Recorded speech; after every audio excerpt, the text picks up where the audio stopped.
2 years ago, I did a tour of my Minecraft Beta 1.7.3 world. It had just turned 4 years old that year, and I decided to show it off for the first time, and a lot of people watched that video, and a lot of people gave some positive feedback. And so I decided to make it a yearly tradition that I would do a annual updated world tour of my world, and here's the update.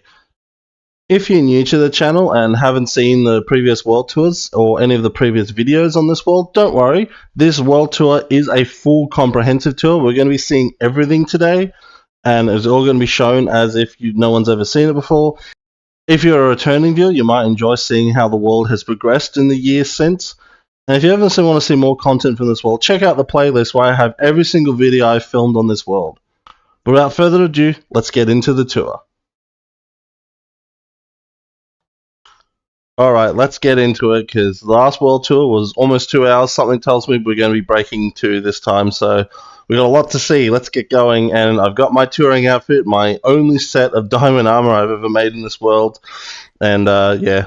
So we're starting off. This is the world spawn point. This is the spawn block. Every time you respawn without sleeping in a bed, you respawn here.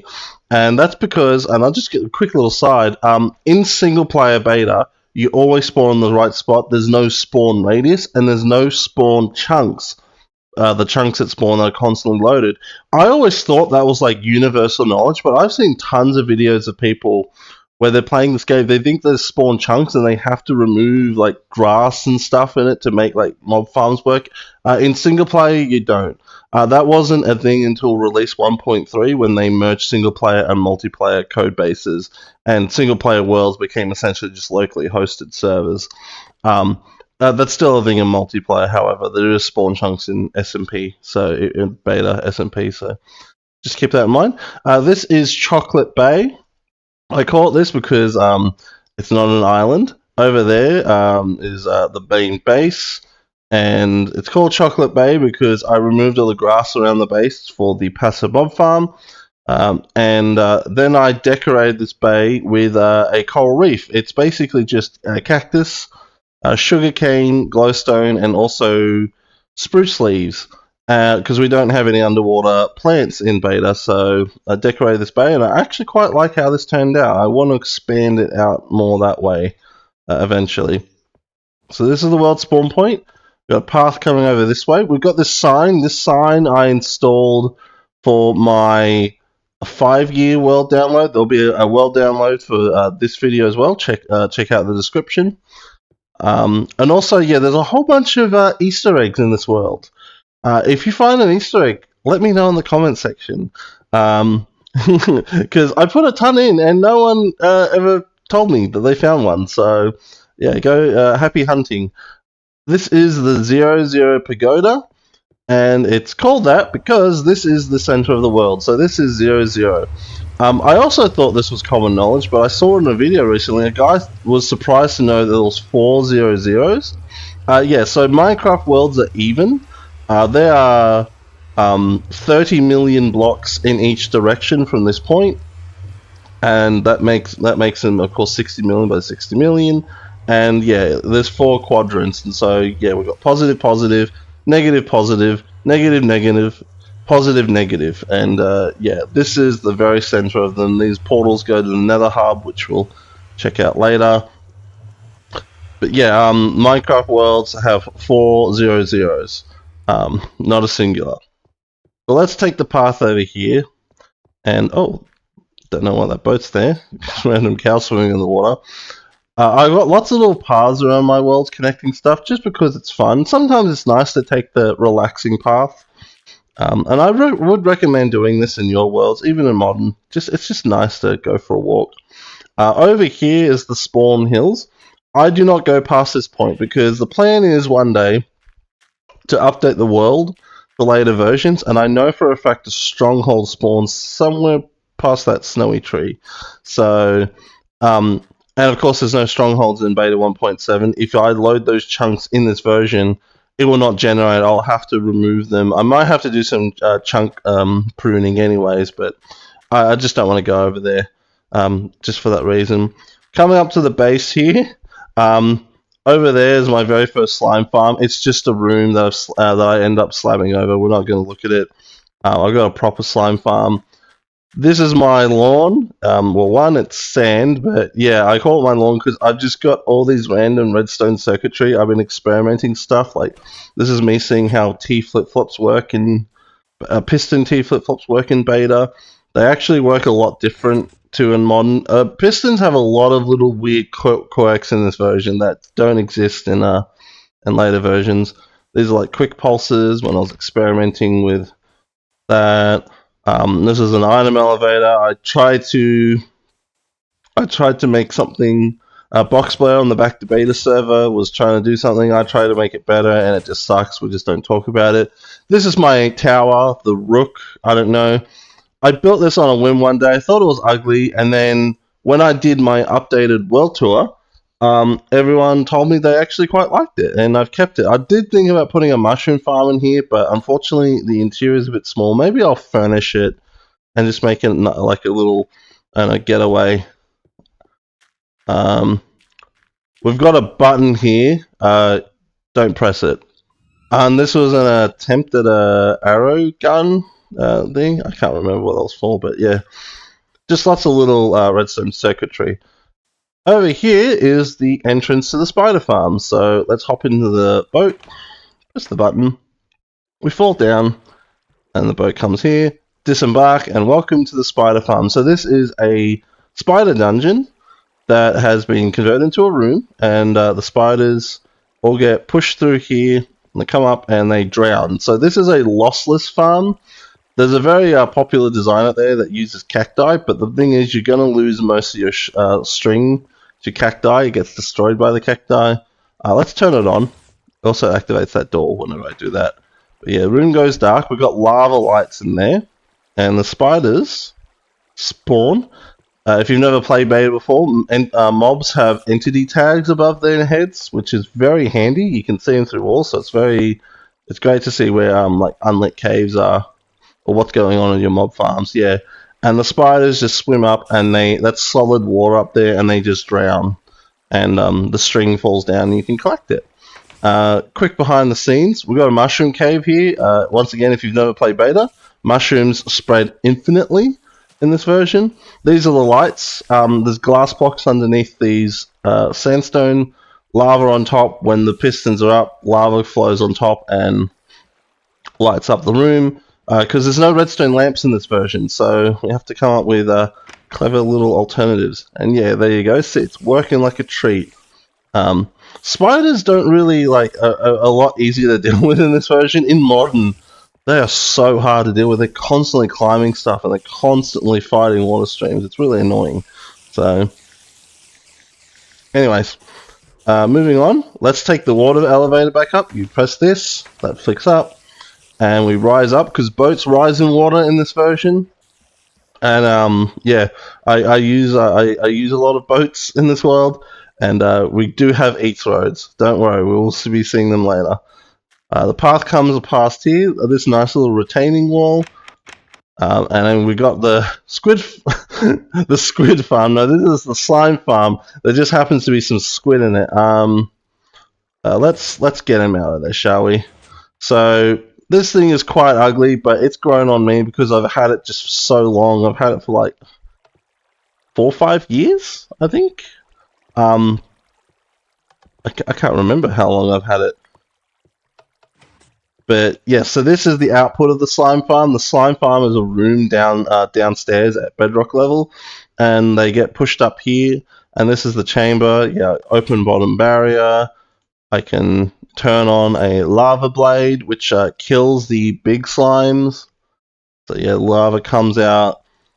I have the water push all the items or the small slimes out for me to manually kill, and then this turns it on. I'm not going to do that just yet.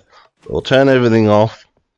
And here's the base. Yes, it is inspired by Etho, but it's my own sort of twist on everything, and a lot of these are my own designs, so don't at me, okay? We got the front door here. This was actually one of the last things I did on this base, this front door. This front door was a mess for years, but I finished it after the first world tour. But come through here, and we are in the foyer. Got these large glass sliding doors, and this room is largely decorative. The only function is the output of the farm. So I have a passive mob farm that spawns animals, a hostile mob farm that spawns monsters, and they all get processed up above on the roof, and their items fall down these water tubes and collect on these pressure plates, which are wired with lights to tell me that stuff is here. That's purely pointless. There's no real reason for that. These lights tell me if the farms are on or off. Currently, they're off. Got the nice creeper carpet in the middle.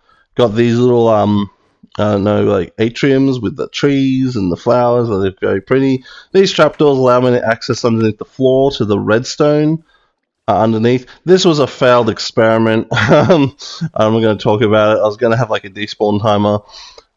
This is all the redstone from the control room, which we'll check in a second. Also in the foyer, we have a way to get up on the roof and a way to get down, but we'll go through these 4 piston doors first. So these piston doors lead to parts of the base. Let's go with the leftmost one. We come outside here to a wheat farm. It's just a simple little field. Fences underneath the tilled soil so you can't trample them. Always got to do that in beta. Got sugarcane here. It's just rows of sugarcane. And then this is the shearing station, designed by Deadly Duper, as the sign says. And this is an output for the passive mob farm where sheep and cows get sent this way. And what you do is design a way that pretty much like you get one sheep here, and it's a kill shearing station. If you kill and shear a sheep's like corpse before it despawns, you can get up to, I think it's 4 or 5 wool. Because there's sheep aren't persistent. They will despawn, and they do, and they don't regrow their wool. So yeah, it's the best way to get large amounts of wool. The cows, unfortunately, can't separate, so they just get in here. You just have to kill them. And then come through here. We're coming into the back of the storage room. We've got the color wheel here. So this is where all my colored wool is stored. A lot of this came from naturally spawning pink sheep. They're not rare. Don't clog up the subreddit with pictures of pink sheep, please. Lots of brown wool. And then I've got, this is my leather chest. I think this is eggs. Yes, I got lots of eggs. This is the chicken farm. Chickens get filtered and sent into here, and they swim around the water. When they lay their eggs come and collect down here. So all these eggs were manually collected. This is the white wool chest. I'm actually been using it up a little bit. Might have to collect some more white wool. And then this is the main storage room. I actually really like this room. This is one of my favorite builds in this world. It's very grand. It's very large. If you go down on tiny render distance, it's so big it gets foggy in here. So this is where I store all my things. And in the center here, we've got the output of the pig farm. We'll get to that in a second. And then we've got the control room. This was actually the second thing to be built in the space. I built the mob farm. I dug down, built the mob farm, and then I made this room. This controls the entire base. So all these levers, which are labeled, do something. So mob launching tower, we'll check that later. Sheep station, so this will decide whether sheep go to it or they'll automatically die. Can I turn on and off the cactus farm item output, or do they just go into lava? And then this activates the hostile mob farm, and this activates the passive mob farm. Got a little furnace in here. You got a viewing window through the water elevator. This is where the hostile mobs come up, and got this weird decorative wheat and stuff like that. It's a cool little room, but yeah, this is where everything gets controlled. I've still got spare levers that haven't got any labels, so I've still got more things I could attach if I add things in the future. Also, we've got more status lights here. These ones will also turn on and off depending on the status of the mob farms. I've got these dispensers here filled with items. Currently, they're a bit empty. I might have to put some more in, but yeah, if I need like a new pickaxe, like this one's about to break, I can just come up here, press this button, get a new pickaxe. I'm going to put that back. Yeah, that one's almost done. I was almost done for. There's no way to repair tools in beta. armor over here. Yeah, all the different arm pieces. Shears. I've got lots of shears. Flint and steel. I've got a flint and steel on me already, so we don't need one. Then we've got the central chest here. We've got a crafting table at each end. So this is my wheat I got from the wheat farm outside. Sugar cane. I think this is more sugar cane, but I've used a lot of it to craft bookshelves for builds around the world, so that's why it's empty. Wheat seeds. I don't know. I don't know if I'm ever going to need those. This is the output of the cactus farm. If we come out here, this door leads outside. That's a cactus farm. It's a really basic design. All the items get collected in the middle here, and when that toggles off, this block sticks out, that one goes down, and they flow across and collect there. But I already have enough cacti in this world. By enough, I mean I have 6 double chests. These chests on this wall here are all filled with cactus. Yeah. And then I've got tons of cactus green dye. I've even got a few more extra cacti. So yeah, I have no need for cactus ever again in this world. Over here, that's the tree farm up there. We'll check out in a second. These are my saplings. There's only 3 tree types in this version, so birch, spruce, and oak. Got a chest for each. Then I got my wood chest. This is spare wood in storage. In here are axes. I've only got 1 axe, and I put bone meal in here for growing the trees. Continuing looking at the storage, nothing. Sandstone. These chests have changed a lot over the years, what was in here. Oh, my music disc collection, my saddle collection. This is not all my saddles. I actually have more than this. We'll check them out later. Buckets that I found in dungeons. I found like somewhere in the ballpark of 100 to 150 dungeons in this world. No golden apple. It's fucking bullshit, man. Empty lava buckets. That's right. Netherrack, soul sand, and tons of flint. I might have to put the flint somewhere else. And mossy cobblestone, which you can only get from dungeons. You cannot craft this stuff, so it's a real flex of wealth. This chest. Then over on this side, we've got windows looking out. Lots of windows, lots of light in this room. That's why I really like it. Dirt. That's more dirt, but it's empty. Gravel. A lot of stuff I've moved into deep storage, so that's why these chests are quite empty. This is supposed to be for cobblestone. This is all I have of cobblestone in this chest right now, but I do have tons of cobblestone. I have something like 30 double chests of cobble in this world, but I have been using a lot of it for building lately, so it is getting used. This is sand and glass. This is more sand, more glass. Stone. This was supposed to be for smooth stone. This is all I have. This is stone slabs. Clay. I've got quite a bit of clay, which is very handy because clay is quite rare. And it's if you need large amounts of clay for like building or for making bricks, it gets very tedious. Lots of people know. Plants chest, lots of flowers, lots of pumpkins. You can't grow pumpkins in this version, so you have to find them in natural generating patches. Spare bone meal and bones. This is just like the assorted crap chest. It's had varying contents over the years. This is where all my glowstone is. There's no silk touch or fortune, so you have to just hope you get a lot of dust from mining glowstone in the nether. All my ink sacks, I should probably have a chest for them. I don't have a squid farm, but I've still managed to farm a lot of those over the years. Some snow.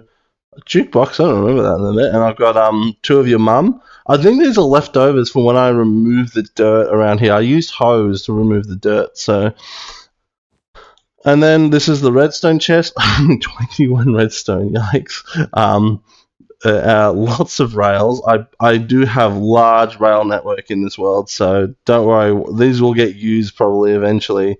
And then this is the valuables chest. And just to keep in mind, there are no iron farms in beta. There are no gold farms. There's no fortune, so when you mine diamonds, you only get 1 per ore. There's no way to increase... there's no way to farm anything, and there's no way to get multiple from an ore or anything. So everything you see here is a 1-to-1 mining ratio of when I've gone caving and strip mining. So I've got quite a bit of iron, quite a bit of gold, This is actually, I had a lot more gold, but I had to make a ton of powered rails or something. Lots of lapis, and these are my diamonds. I've kind of fluctuated in my diamond levels over the years, but kind of like that. 2 stacks of unsmelted gold. Cocoa beans, you can only get those in dungeons. You can't grow them, so I keep them in here because they're actually kind of valuable. Tons of obsidian. I got a lot of obsidian from the perimeter, which we'll have a look later. These are my first 2 music discs I ever found. And there's my first ever wooden pickaxe. When I started this world, I kept it. So it's been sitting here in the valuables chest because it's irreplaceable. In this hallway over here, we've got string, but not a lot of string. I don't really like farm spiders that much. Arrows, tons of arrows. Gunpowder is running very low right now. I haven't really activated this mob farm in a long time. Feathers, because zombies drop feathers. Rotten flesh wasn't added until beta 1.8. Bones. Yeah, 4 double chests of each, but not all full. My my furnace wall. This is where I smelt everything. I've got spare coal and charcoal in here. And of course, more crafting tables around the place.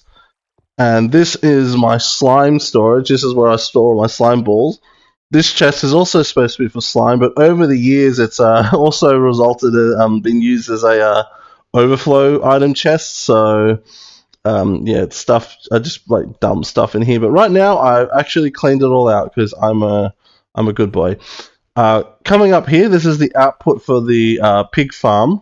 So what happens is pigs get filtered. We'll check that out later. But they get filtered and they get sent through the pipe. They drop down, they set on fire, and they burn to death and drop cooked pork chops in this room. And I have 12 double chests of cooked pork chops. Food, of course, does not stack in beta. So 12 times however many, you can do the math. These doors keep the pigs in containment. And yeah, that's the rest of the pork. So yeah, plenty of pork. If I ever need it. I don't eat any of it. I always use mushroom stew as my food in this world. Maybe bread occasionally, but yeah. The other thing in the chest room is this stairs lead down to the transit hub, which we'll check out later. And up here is the tree farm.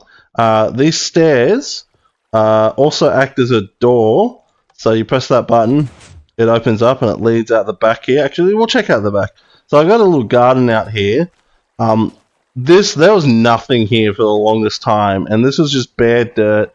It looked ugly, and I was like, you know what, I'm going to make a garden. So I put these support pillars in, because this was also floating.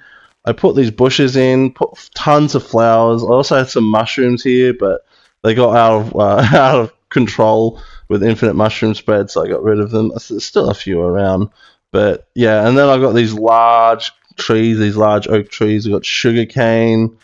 The entire area is lit up at night, so I have no hostile mobs here. I even have a few patches of wheat. There's some mushrooms.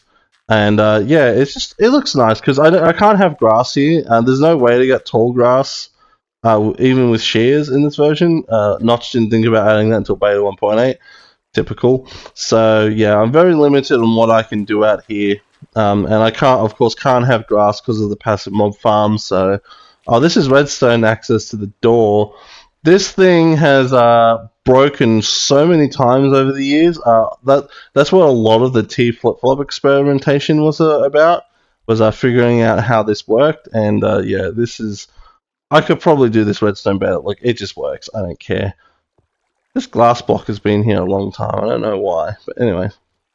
But that's just access to it if I ever need to do maintenance.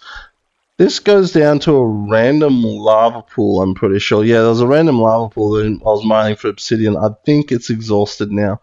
But anyways, tree farm.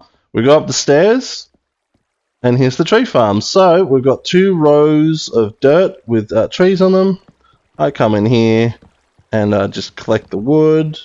And most of the saplings, and sometimes occasional logs, will fall into these water streams. Let's just throw a few items in there, and they go down there.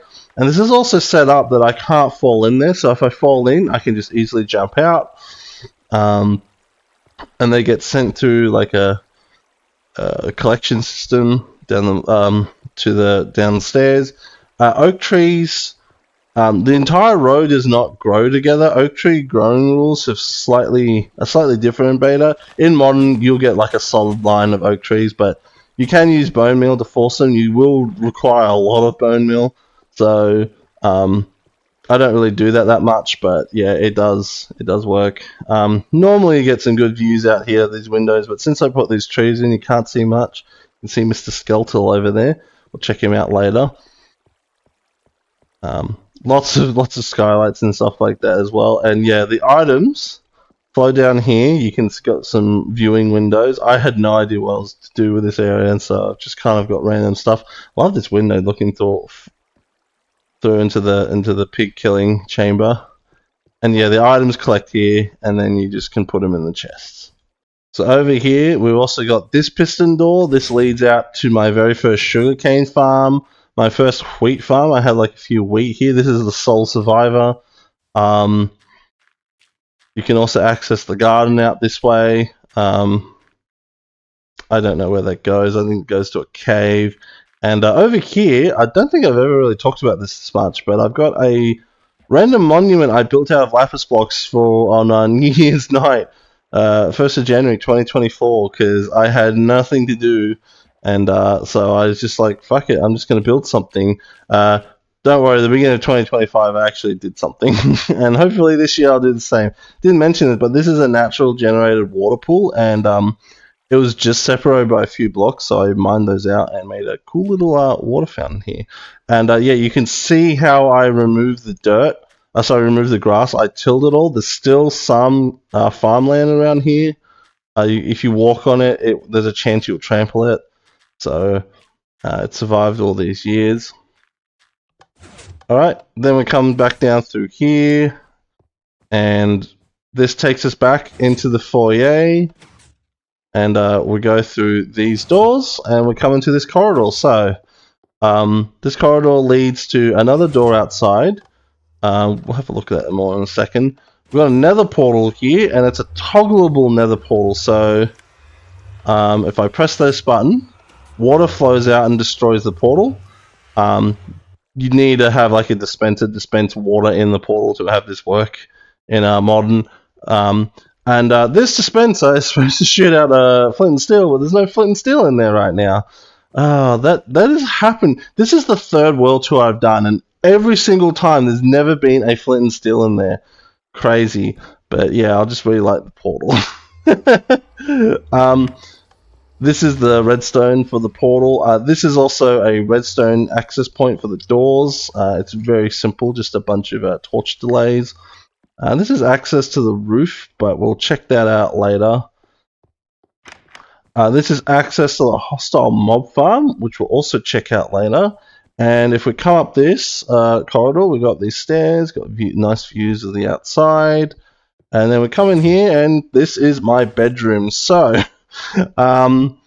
just a small little bedroom, just nothing really that fancy. Got some trees and some flowers and stuff like that.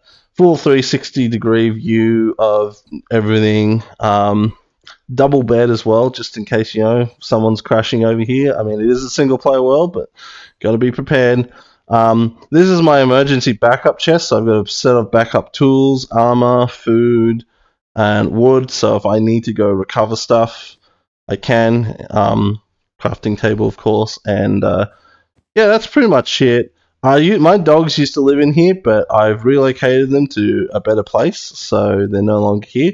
Oh yeah, and also there's also this. Yeah, it's stupid, but it's fun. Okay, so let's come back down the corridor. I actually really like these corridors. They're so much fun. I love this chessboard pattern. Alright, we'll come out here. So this connects to the front. I've got these really cool lamps. I really like these lamps. I've got to build more of these. So I've got these little garden beds. So I can't have grass around here, so I'm using green wool as like a fake grass. Got a water pool. Got a sugar cane. Tons of hidden lighting or just straight up torches. That's a pistons. A pistons let light through, so there's a glowstone block underneath there. This is honestly the closest thing I can get. I could use a permanently lit furnace instead, but whatever. Um, Another garden over here, some bushes, some flowers. There's no flower pots. I really wish there were flower pots in beta because I'd put these in flower pots rather than on dirt, but what can you do? And this is the mass storage unit. This is where I send all my stuff if the chests in the main storage house get full. And you might want to call hoarders because I have a hoarding issue. So, okay. These chests are... Oh, didn't want to do that.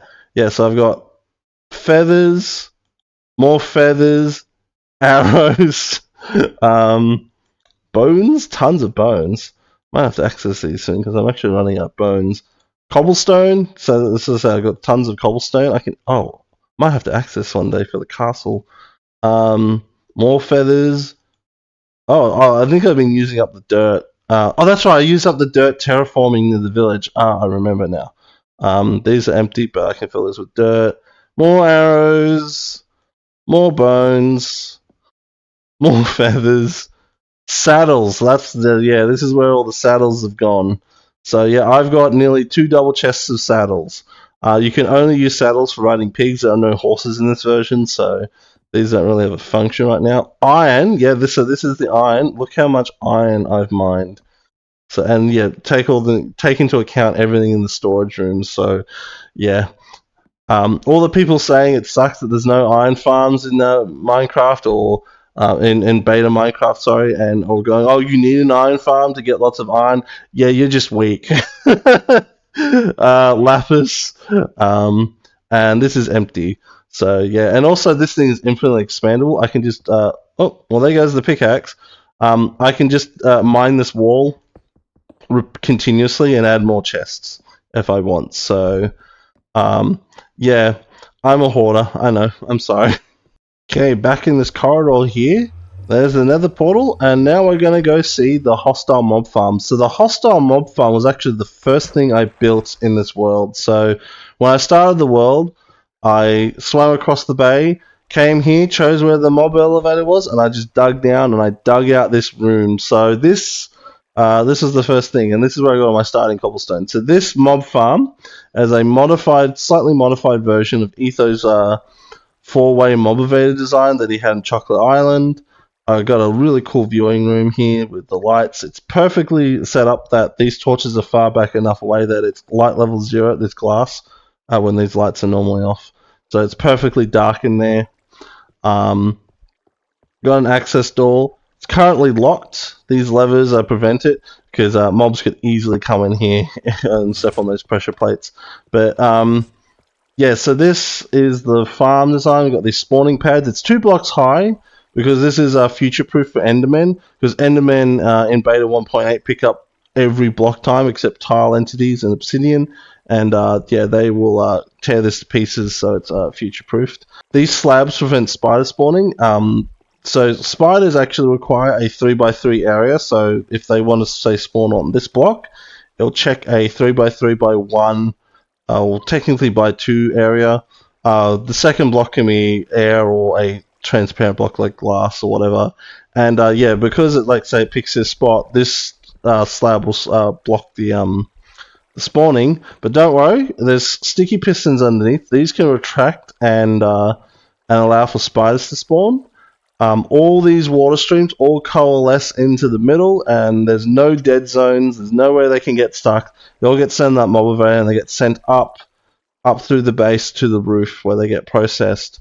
I actually have a video where I go over the rates of this farm, and it was really interesting. It was really interesting seeing how fast it is. It's a lot faster than I thought it would ever be, but I always keep the spiders off now because spiders actually slow this farm down significantly.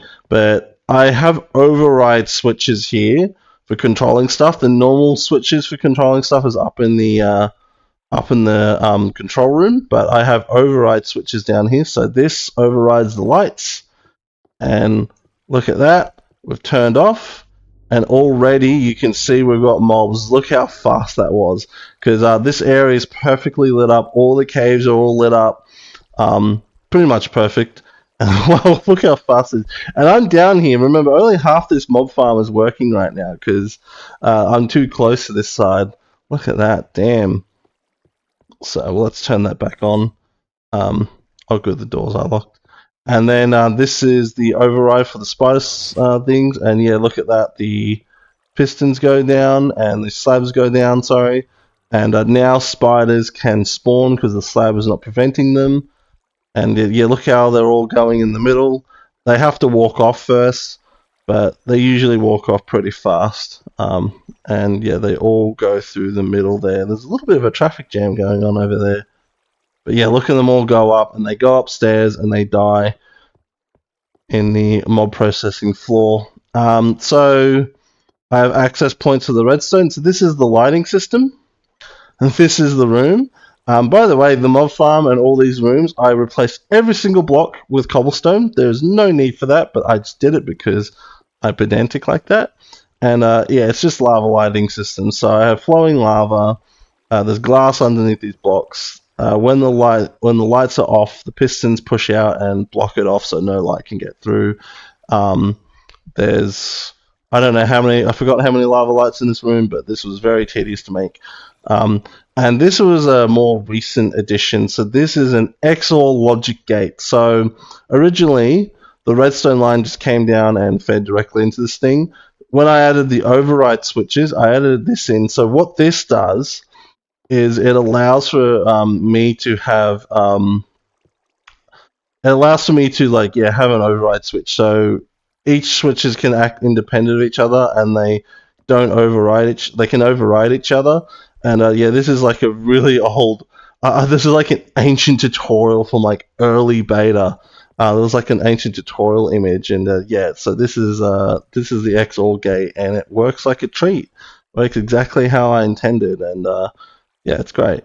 I've also got one downstairs for the spider options, which we'll go have a look right now. So on the other side, we can go down, and this is the spider options room. In hindsight, I think this redstone could be done a lot more compact on the sides here, but yeah, I don't care. I don't care. It's all done. I'm not redoing this. This was also very tedious. I minded every single block and all that. This is the center of the mob farm. The mob evade is underneath here, and yeah, it was very tedious, very time consuming. Also got an XOR gate. This is where the override line comes in. The how I've got the redstone signal coming down is I've got like a torch there, powers a dust, and then goes into the next torch, and it's an alternating pattern all the way down from the surface. So yeah, and also once again goes into this XOR gate and allows for the override switch to work. So it's great. Very, very handy. But also down here we have two other things. This is Mushroom Farm version 1. So this is a farm where I get mushrooms, as the name says. So this was my first attempt at a mushroom farm design. What we've got going on here is we've got 2 rows of mushrooms here, and they spread up diagonally through the blocks, and then they spread across this platform. And same with the brown mushroom side, and then I can turn them on with levers. Pistons retract and flush water across them, and I collect all the mushrooms. This one's kind of crap because it takes forever for the mushrooms to spread across, and I have a much better design, which is I've got another part of the world. I store the mushrooms in here, which we'll check out later in the video. But yeah, that was my first attempt, and you know, it works fine. I've got plenty of mushrooms, so I'm not going to run it anytime soon. Then we've got this little corridor comes over this way, and this is the slime farm access. So drop down, and this is the slime farm I mentioned earlier. So the slimes spawn on this pad in the middle, but right now it's turned off because it's flooded. Got a little viewing room here. Oh, these are little sugarcane farms. These are purely decorative. There's no point to this. I just put these here because I wanted something on this wall. Also got some little flowers because they're pretty. So yeah, so slimes in beta spawn at y equals 16 or lower, meaning that I have to do this very low in the world for this. This was changed in 1.0 to y equals 40 or lower in and slime chunks. Sorry, and so yeah, I've only got a single spawn pad. I've got water streams around the outside. You can see bedrock. That's how deep we are. We're really low down here, and it pushes all the slimes when they can spawn into that water elevator. I'll show you the redstone. I actually had to move the redstone up because it kept spawning slimes. But come up this ladder, and this is the redstone. So it's pretty much the same with the lava lights, but water, and the water goes down the tubes. This connects to that lever up at the slime farm output, and I'm pretty sure if I... There we go. Do that, it cuts off all the water. Come down here. You look at that. Yeah, now this chunk is free to spawn slimes. It's all perfectly set up. It's all perfectly lit. I had to make sure that this was lit up and didn't spawn other mobs. And yeah, it works like a treat. Got this Sonic the Hedgehog looking grass here, but fake grass here. But yeah, it doesn't matter. It looks cool. Alright, just turned it back off again. I normally have this off because slime, I don't really need a lot of slime balls in this world. The only use for slime balls in this version are sticky pistons. There's no slime blocks or anything like that, so oh well. And this is where the slimes go. So once they spawn, they'll hop off in a random diagonal direction, and they get sent to these water streams, and this is where they go.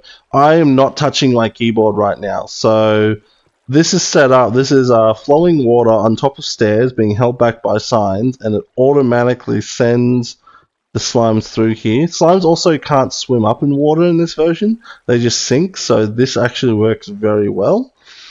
And this was also very tedious to make. You don't even see this normally, yet I've covered every surface with sandstone. That goes into a cave, by the way, that door. And yeah, we're spiraling up. I'm going to press W and we're going to move slightly faster here. Oh, randomly tabbed out. My computer likes doing that for some reason.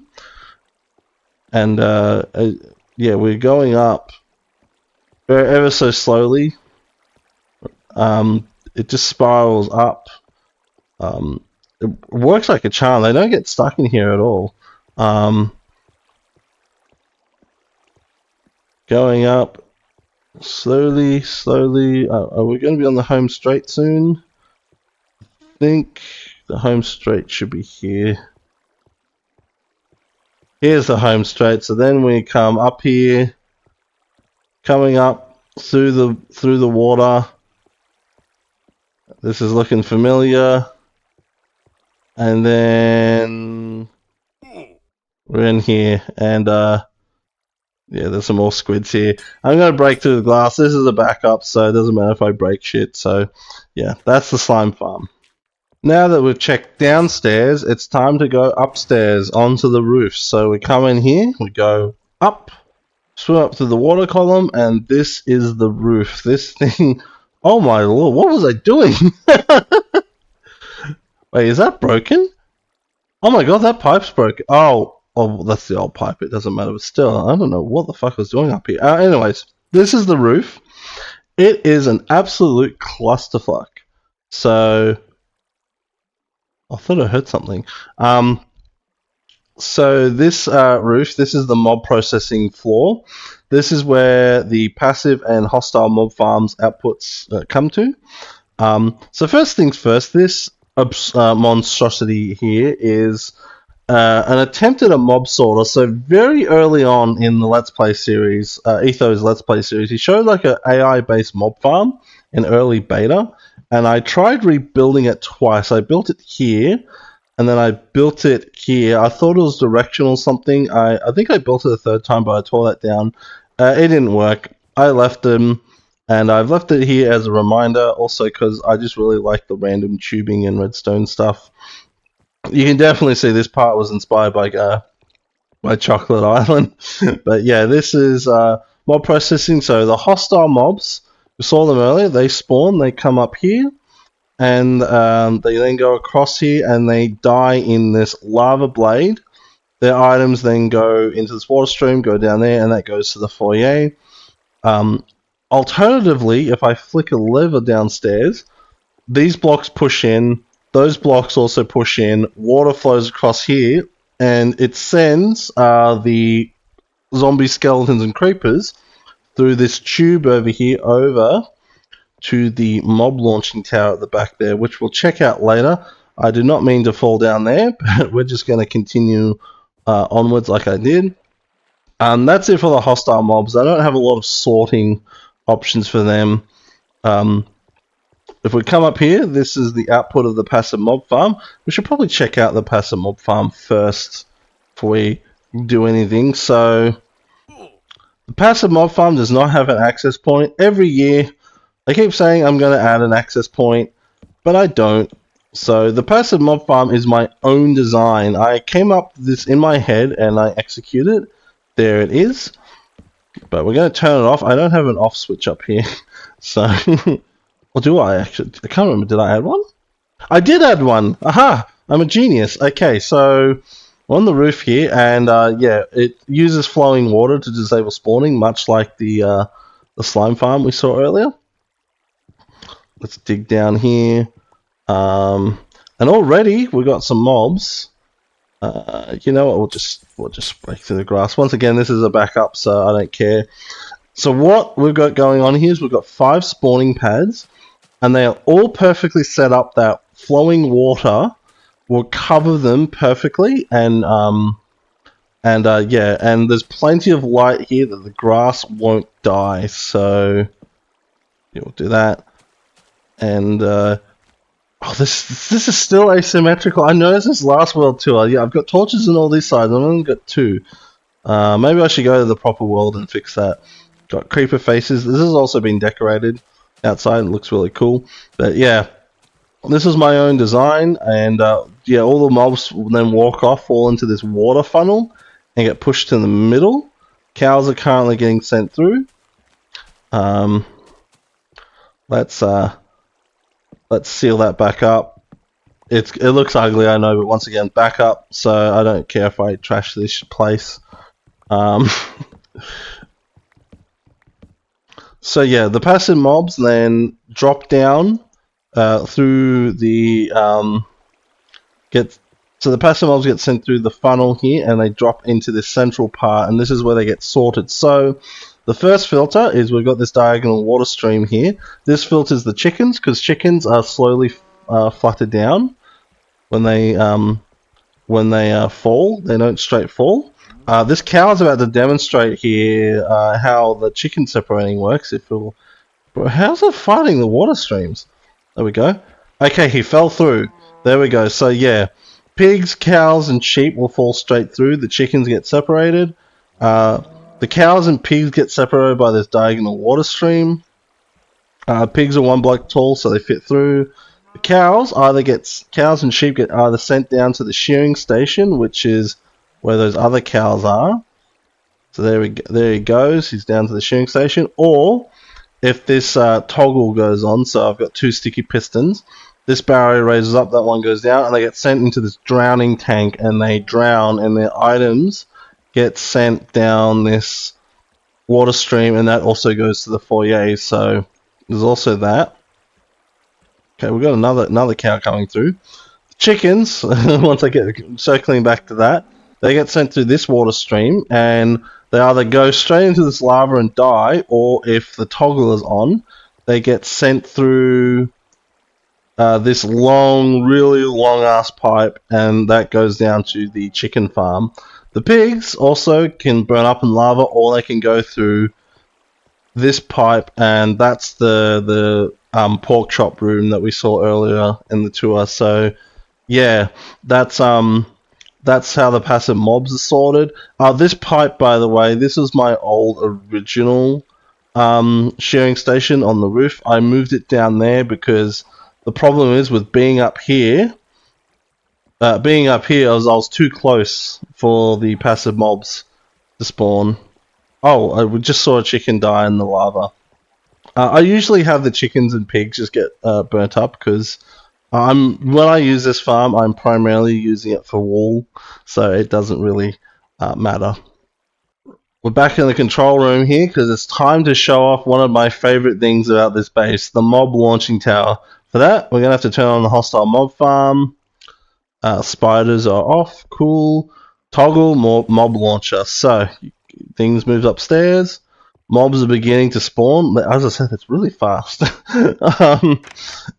And we're going to head back to the roof. So, in beta, mobs can push you around. Entities can push you around. And someone discovered that if you have a lot of entities crammed in a certain space, or that bumping by entities will stack, and as a result, you get launched, as the name implies. And I still don't have a proper way to get up here. I have to use this door, but there we go. Good timing. That would have been bad. Yeah, so the mobs. This is what I meant. So you can see the kill chambers in effect. If I had spiders on, the spiders would still get sent into the lava blade and they'd still die. But as I've learnt, as I said, spiders, they slow down this system quite a bit. Let's do a quick sleep so you can actually see this place at day. Because it gets very dark at night at beta. There's no brightness settings. So yeah, and once again you can see all the dirt. So yeah, I removed this all with hose. It's all perfectly dirt. And by the way, those trees are original. They've been here the whole time. And I haven't ever touched them. So yeah, the mobs all get collected here. Look at that conga line. Wow. Sometimes they get stuck on that corner, but today they're actually seeming to cooperate, which is very good. Damn. I've ran this so many times, and yeah, it's always like really cool. I just love it. This is just like the fun of beta, doing cool shit like this. Like, this is utterly pointless, but it's just fun. It's just fun. You know, when was the last time you had fun in Minecraft? Alright, so the mobs are still coming, but I haven't got any patience. So this is what the mob launching tower is. By the way, if I want to kill these mobs, I can crush them, but I'm not going to do that. So instead, we're going to use the mob launching tower. So you line yourself. 3, 2, 1. Yeah, and there you go. Normally when that's completely full, I can get launched to almost that shore over there. But yeah, not today. It wasn't completely full. I wasn't going to wait another 20 minutes for them to all filter through. Yeah, but yeah, that's the mob launching tower. Real fun. Back in the storage room here, if we come out this door, that was the cactus farm we saw earlier. Got a little another one of these little fake grass garden beds. And oh yeah, I got a window on the chicken farm. This was actually a very recent addition. It wasn't there originally, but I was like, it was just a blank wall, and I was like, I want to see outside, so I punched a hole in the wall and put this window in. Anyways, this is the boat launcher, and currently it is right now scuffed as shit. Okay, so this is my own design. This is a design of collecting and launching boats. Using a sort of each road kind of design, but the problem is when I launch and reload the chunks, it tends to break. When I launch the game and I start up the game or reload the chunks, yeah, it breaks a lot, and also those squids probably weren't helping either. So let's just load up a boat in here. So this is what happens. We sit in here, and the boat automatically get launched at top speed. That's very handy. You can drive around. You can drive around on top of the bay. I actually use this quite often because there's a passage that way. It leads into water, like there's oceans and stuff and lakes and stuff that connect around the world, and I can go there using boat. You know what I mean? I explained that very badly. So yeah, you send the boat through here. This water stream is set up perfectly that it'll land here, and then you step on this pressure plate. Trapdoors open, gets sent through, and gets stored here. Put the others in storage.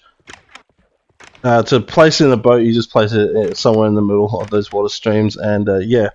It uses a quick pulsar. It uses a falling edge detector as the quick pulsar. I had another quick pulsar design, but redstone is very weird in this game. Sometimes it doesn't always work. It's very positional, so I've got this instead. It's just, yeah, facing into this, and it sends out a very quick pulse. That door opens very rapidly, only lets one boat out. Yeah, that's the boat launcher. It was my own design. I've got a tutorial for this, by the way, if you want to build one of these in your world. All videos are on my channel, and there should be a playlist in my description. I should probably do a tutorial playlist as well. Oh yeah, by the way, that cobblestone block there, that's 69, 69, 69. Just thought I'd mark it out. But following the path here, comes out of the door. We go over this bridge. We've got these little islands. I thought about doing something with this, but this is natural terrain, so OG natural terrain. So I just made these little bridges. You can go through on a boat on this if you want to, for some reason. And by the way, these cobblestone pillars that you see around, these are dungeons I've found. I mentioned before that I know how many dungeons I found, and that's because I've marked them out with cobblestone pillars. I did a dungeon audit in my world. If it's got yellow wool on it, I've already noted it on my audit form, which is just like a little Windows notepad. And yeah, I was going around seeing what type of dungeons I found and stuff like that. So yeah, and I still haven't found a golden apple. There's supposed to be like 1 in 200 dungeon chests or something, and yeah, I have never found any of them. But anyways, we've got a crossroads here, so we can go that way to Treehouse Island, or we can go up and see Mr. Skeletal. So Mr. Skeletal is a skeleton statue, as you can see, that I built. Was inspired by a series I loved, Dragon's Buildcraft. In that series, it was a server where they were playing a modded server. It was the first Minecraft series I ever watched. It was a modded server where they were playing with the Buildcraft mod and a few other mods. And someone on the server built a sandstone skeleton statue with a bow. And that's what I've done here. But Mr. Skeletal is pure iron. Well, 99.9% iron except for the nose there. And this bow pixel art is a one-to-one recreation of the bow pixel art on the statue on that server. But yeah, it's a skeleton holding a bow. Thank Mr. Skeletal, and he was built on the 26th of August 2023. So he is over 2 years old. And sometimes I come and leave offerings of bones to him, and hoping he'll bless me with luck finding a golden apple when I go dungeon hunting. He has not done so, but we can also climb up him, and it's a viewing platform. So we're inside his ribcage here. It's all filled with torches because I love having this thing glow at night. I love seeing stuff lit up at night. It really makes them pop. We're inside his head. We've got a bed here so I can sleep here if I need. And we come up here, and this is the top of his head, and we can see the base. Render distance in beta is very low, so we can't quite see all the way over the spawn point. That path comes from the spawn, and that heads over there, over that bridge towards my village and castle, which are over there. We'll check them out later. This tower, by the way, this is my ruined tower. I just wanted to start doing some decorative stuff around the world because you see it's quite plain and empty. And yeah, I started making a tower over there. It's going to be like a ruined tower. I built a ruined tower on the back to beta server, and I really liked it, so I was going to decorate it with plants and stuff. I haven't finished it yet, but we're not going to check out. There's nothing in there anyways. It's purely decorative. Heading over here, the sun's setting, so I'm probably going to sleep in a moment here, but over here is also one of the oldest buildings in my world. There's a lava pool here, by the way. I keep forgetting this is here. This is actually one of the oldest structures in my world. So this is the grass. We're in the grass area. Let's do a quick sleep. By the way, if you sleep just as it starts turning dark, no mobs will spawn and you won't get nightmares. So, fun fact. This is a dark room. This is a dark room for spawning flowers. So, this is I thought this, once again, much like the spawn chunks, I thought this was a very well-known thing, but what you do, it's not apparently. So what you do is you have a completely dark room. I have it 7 by 7. You break the torch. You can't see anything right now. And what you do is you bone meal the center. And because it's dark in here, we got the spooky cave noise. Because it's dark in here, the flowers usually pop straight off. And also so does the grass, and you get lots of seeds. So yeah, it's a really fast way of getting lots of flowers if you want to do that. In fact, it's so fast that when we did this on the back to beta server, when we were pranking someone, we almost crashed the server. That's because we were spawning so many items doing that. So yeah, highly recommend it. Because a lot of people think, I've seen a few people think that they need like a shifting floor farm. This is a shifting floor farm design. I want to see if shifting floor farms worked in beta. They don't really. A lot of the time the items get stuck up here. But yeah, I just built this on a whim. Yeah, a lot of people, I've seen several people playing beta, they just they build something like this to get their flowers or whatever. No, darkroom is the best way. That does get patched sometime around 1.2, I believe. So if you're doing like a Minecraft, like, you know, progression system like Zisto plays Minecraft, yeah, you're gonna have to you're gonna have to replace that at some point. Anywho, we've got a path over here. This is a shield. This is a erosion area. Oh, by the way, there's a huge mushroom cave network in there. This is also the edge of where the grass has been stripped. I've got this barrier here, this cobblestone barrier, which separates the dirt from the grass. Thankfully, there's no endermen, so no enderman can come along and just pick up a grass block and put it in there and ruin all my life's work. But yeah, I've got a decorative path here, and we're going out to Treehouse Island, which is one of the decorative areas of my world. Got another dungeon. And over here is the sand pit. So this is the first area I got all my sand and sandstone from. And as you can see, I've exhausted this area. It's that sort of wasteland thing, kind of like what Exumavoid did on that season of Hammercraft before Hammercraft became shit. So yeah, I've got a minecart coming to this place. I'm not going to visit it when we do the transit hub later in the video. I just thought I'd show it now since we're over here. But yeah, this has now been almost completely exhausted of all resources, so I don't have any reason to come over here. It's just a little piece of history. But we go walking through the forest here. We've got grass. You can hear the birds sing. And oh yeah, that's right. There's a few mushrooms. There's a few patches of mushrooms as well underneath here. And we're coming up to Treehouse Island, and you can kind of see it. So this was a really fun build. This is a peninsula. This is a naturally occurring peninsula, which I cut off. And I made it into an island, and I terraformed it, and I made it into a beautiful jungle. So come along here. I want to decorate this area as well. I don't know if I should also make it forested or make it a little bit more sparse. Should I put some other builds here? Perhaps. I don't know. But here is Treehouse Island. Here's the bridge. Treehouse Road Bridge, yeah, 14th of February. So it's February 2024 when I was doing all this. January, February 2024. And we've got a forest filled with giant oak trees, small oak trees, and birch trees. A lot of them have torches on it just to light it up. It's not perfectly spawn proof, but it does keep mob spawning down. Got this view of this really cool natural bay. That is the worst fucking boat ever. I know, it's sorry. I sort of built it. I built it in a video recently. I built this lighthouse here a long time ago, and for 5,000 days I showed off the lighthouse. It's got 5,000 days in beta, and for a recent video, 6,000 days in beta, we decorated the inside of the lighthouse, and I built this boat, and it's an absolute disaster. I'm going to redo it one day.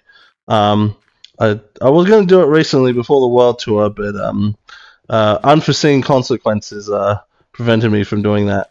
And this is the main path. We come down here to this large custom tree. This was a lot of fun to build. I was very nervous about building a large custom tree because I usually suck at this kind of shit, but it actually worked out. So we can come inside. Oh yeah, there's plenty of sugarcane in here. There's sugarcane, there's grass, there's flowers, there's all kinds of stuff. Really gets this like dense jungle feeling, and the green grass really makes it work.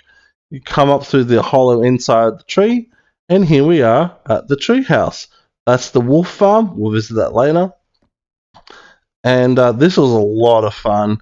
The canopy is made out of large oak trees that I just removed the stems from.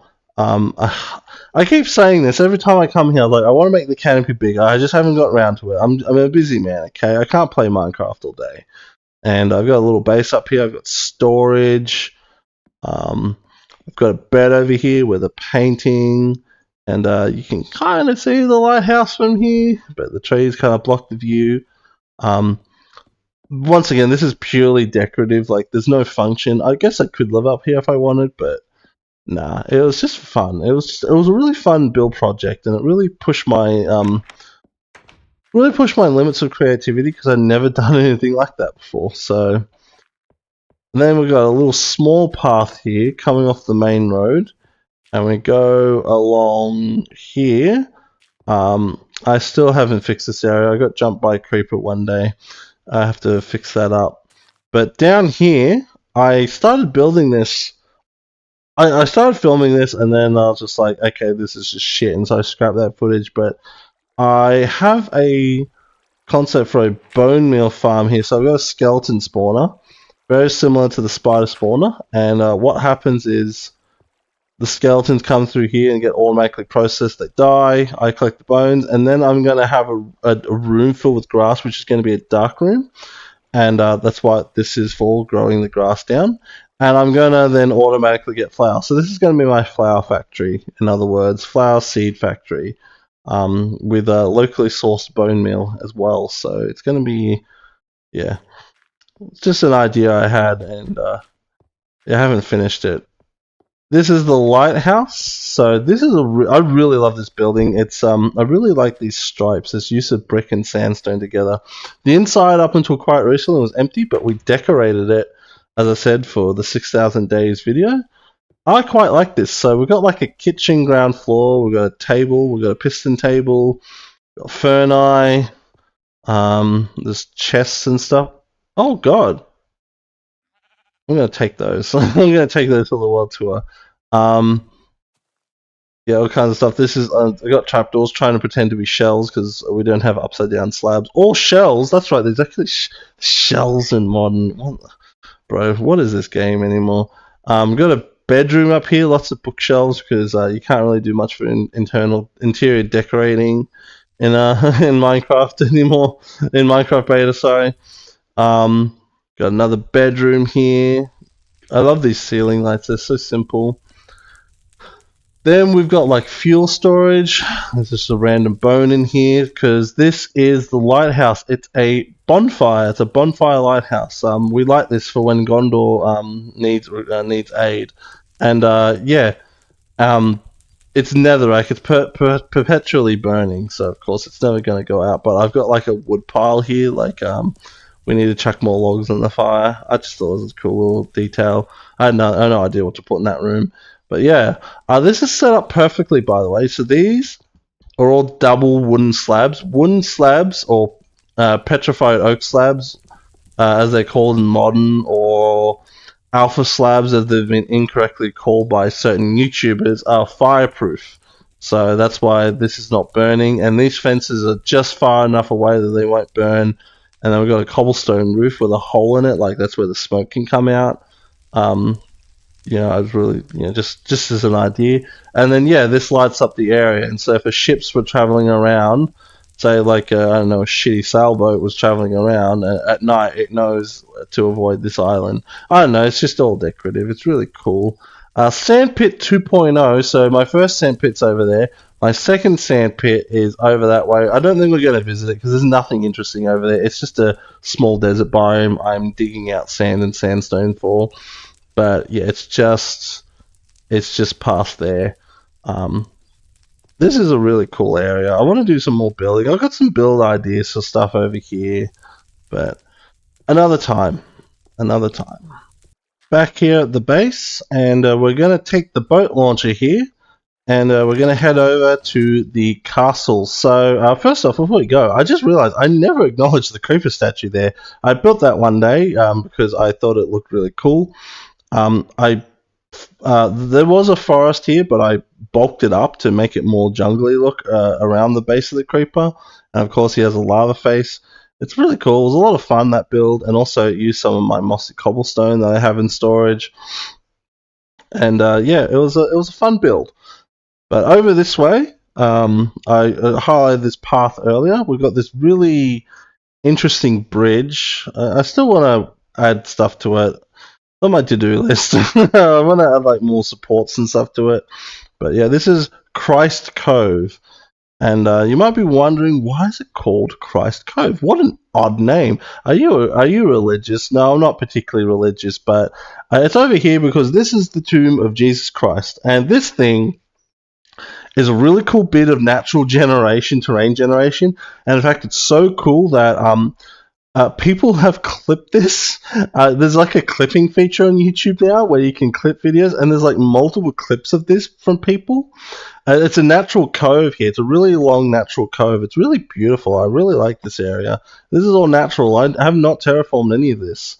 And yeah, this is it. This is the tomb of Jesus Christ right here. So especially since we're coming up to Christmas.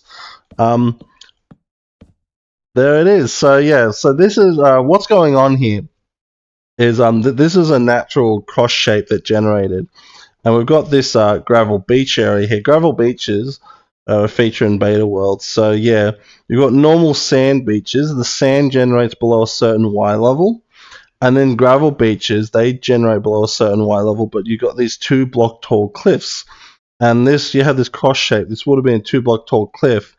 But then a cave generated, and because the cave doesn't overwrite gravel and sand beaches, it only overwrites dirt and stone, it created this really cool space where it looks like there's like a tomb or something down there, and this is like the stone that sealed the tomb. And because it's cross, Christianity, Jesus, all that. And I remember stumbling across this one day. I thought it was so funny. I called it the Tomb of Jesus Christ. So there's also lava over there. And yeah, it's a really beautiful area. And I marked it out. And I actually have looked in like backups if there's anything down there. No, it's just a tiny little room.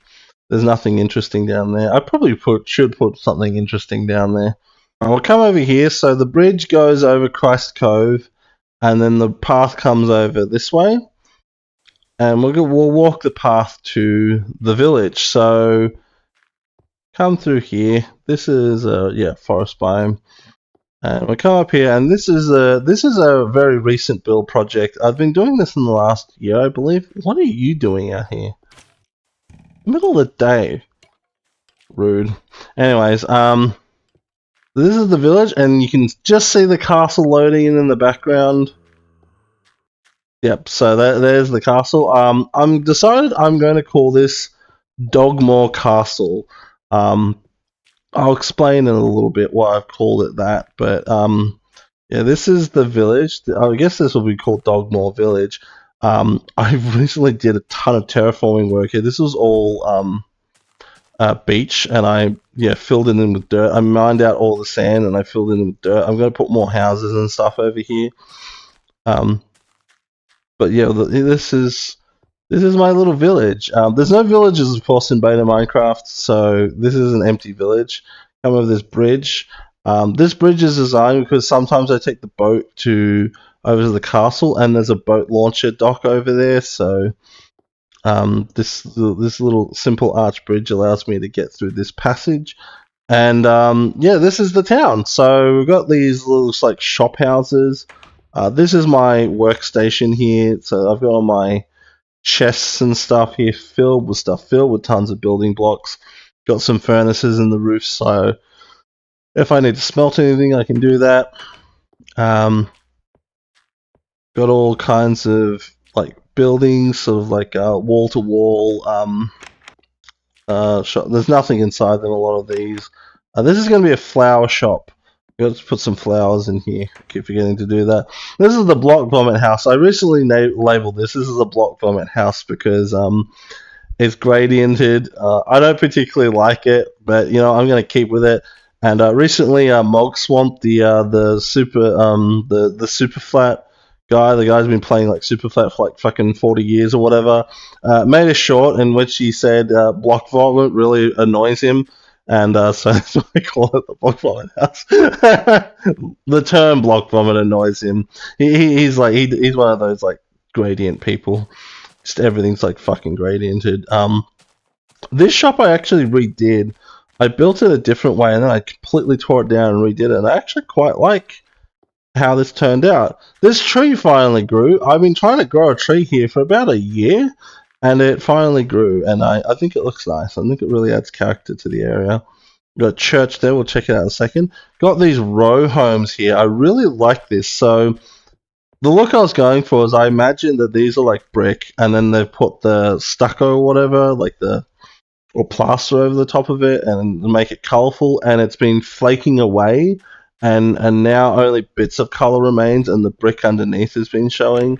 There's nothing in here, but yeah, it's really cool little row homes. I got this yellow house in the corner. I don't even know what I was thinking with this one. I don't know, but whatever. Doesn't matter. Got this church over here. This church has been the bane of my existence. I only recently just finished this tower at the front, so the back of the church looks fine. The front, I've been unsure what to do. I just built this. I'm just like, well, fuck it. I'm just going to keep it like this. If I really want to change it, I can change it later. I'm not just going to leave it unfinished. So you come in here. This is the entrance. You can go up to the bell tower, but there's no like bell. There would be a bell up there if we had bells in Beta. And then this is the church itself. So you can come up here. This is where the preacher man stands. And yeah, really simple little chapel for the village. There's going to be another church at the castle, another much more grand chapel. But yeah, this is like the ones that the villagers attend, and that one is like for the royal family that live in the castle. Speaking of which, this is the castle over here. So this is Castle Dogmore. I've kind of decided to call it Castle Dogmore because this castle is actually based off of Windsor Castle. And I couldn't think of any good dog pun from Windsor. If you can think one, comment down below. I might change it to that. But yeah, I call this Castle Dogmore because my dogs live here. My wolves live over here. I wanted to build this just because I've never built a proper castle in Minecraft. And also, I wanted to house the dogs over here because tamed wolves, I think, count towards the passive mob cap. And therefore slow down my passive mob farm at my base. So this castle is a ongoing work in progress build. It is huge. There's going to be so much here. A gateway is going to go here. I actually recently changed this wall. I did a video showing some of these things and I just scrapped it because I was so low energy. And also it was a terrible... I've been having a bad day that day and so I just didn't fucking feel like it. Got like a tower there. This terrain, by the way, is all natural. So this hill is natural. I put towers where, like, I believe they would naturally occur. How this fortress would have been. This is I imagine much like Windsor Castle. Windsor Castle, if you don't know, is one of the official residences of the King of the United Kingdom of Great Britain and Northern Ireland, and it's the oldest occupied castle in the world. Someone has been living on it in that place for over nearly 1,000 years, since 1068. Sorry, but anyways, And that started off as a little fortress that got expanded over time and then renovated into a palace. And that's what I'm sort of going for here. Is I imagine that this is a palace. This was a fortress that got turned into a palace. And so you've got still got some of the old battlements and stuff like that, but a lot of this other stuff is like, you know, luxurious palace stuff. Got this gateway though. This I call this the back to beta gate because I was building this when I got the message from Boxplayer that he invited me to the back to beta server. So I call it the back to beta gate. You should label it. This is the boat dock out here. God, this thing is ugly. I want to change this sometime soon. I want to put a little dock over here as well. And yeah, we've got this is one of the gates. This is one of the entrances into the castle. Gonna have a garden over there, but I haven't done that yet.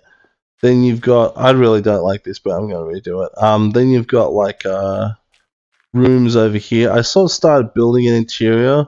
This is interesting, this wallpaper. I like this idea, but I wasn't sure what to do, so I'm gonna do it later. The walls are gonna be too thick. You got the cobblestone outside, and then there'll be like an interior wallpaper. Views over the bay. Got this long corridor with the roof area. I put a door in here because there's no ways to get in and out this side, and so I put like a little door here. This goes to this gateway, this wall I recently finished. When it goes all the way across, there's going to be another like keep there, another tower, but I started building it up. I haven't shaped anything though. Really like this section. I really like the roofing. Got a netherrack roof. Love netherrack roofs. Love the old netherrack texture. New netherrack texture is shit. Just gonna put that out there. We got the library here. So this is this is a library. It's a giant library. You got tables and chairs down here, and you can climb up onto the second level and get your books, except there's no railing here, so you better be careful. And then we can go all the way up to the top of the roof. We've got a skylight, a glass dome skylight. This was a lot of fun to build. I did a video of me building this, by the way, so you can check that out if you want to see me building it. Got a flag, got lots of little flags around here. And then we have the actually roundhouse. So in Windsor Castle, in the middle of Windsor Castle is a building called the Round Tower, and it's not actually round. It's not a circle. It's a really lopsided shape, and that's because it's built on top of the original fortress. And I imagine that this is the same. So the original fortress was made by William the Conqueror. It was a Motte and Bailey construction, so he built like an earthen hill, and then there was like a little small fort on top, and eventually the round tower got built on top. And I imagine this is the same because this is the highest point in the castle. That this was the original fortress, and then it got renovated into this tower, and the outer walls and stuff were added later on. But yeah, it's yeah,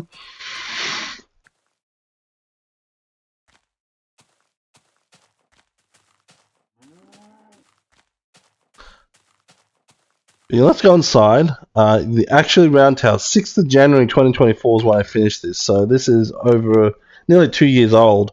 So we got like a sitting room, library at the ground floor. You're gonna see a lot of bookshelves in these interiors. In fact, if you watch anyone's like world tours or people showing off their builds, you're gonna see a lot of bookshelves because we don't have a lot of blocks to decorate in beta. Yeah, like little sitting area with a table. By the way, there's lights underneath these pistons so they can light up the room. Got this really cool floor pattern and ceiling pattern. I really like this. This turned out a lot better than I expected. But we got this spiral staircase here.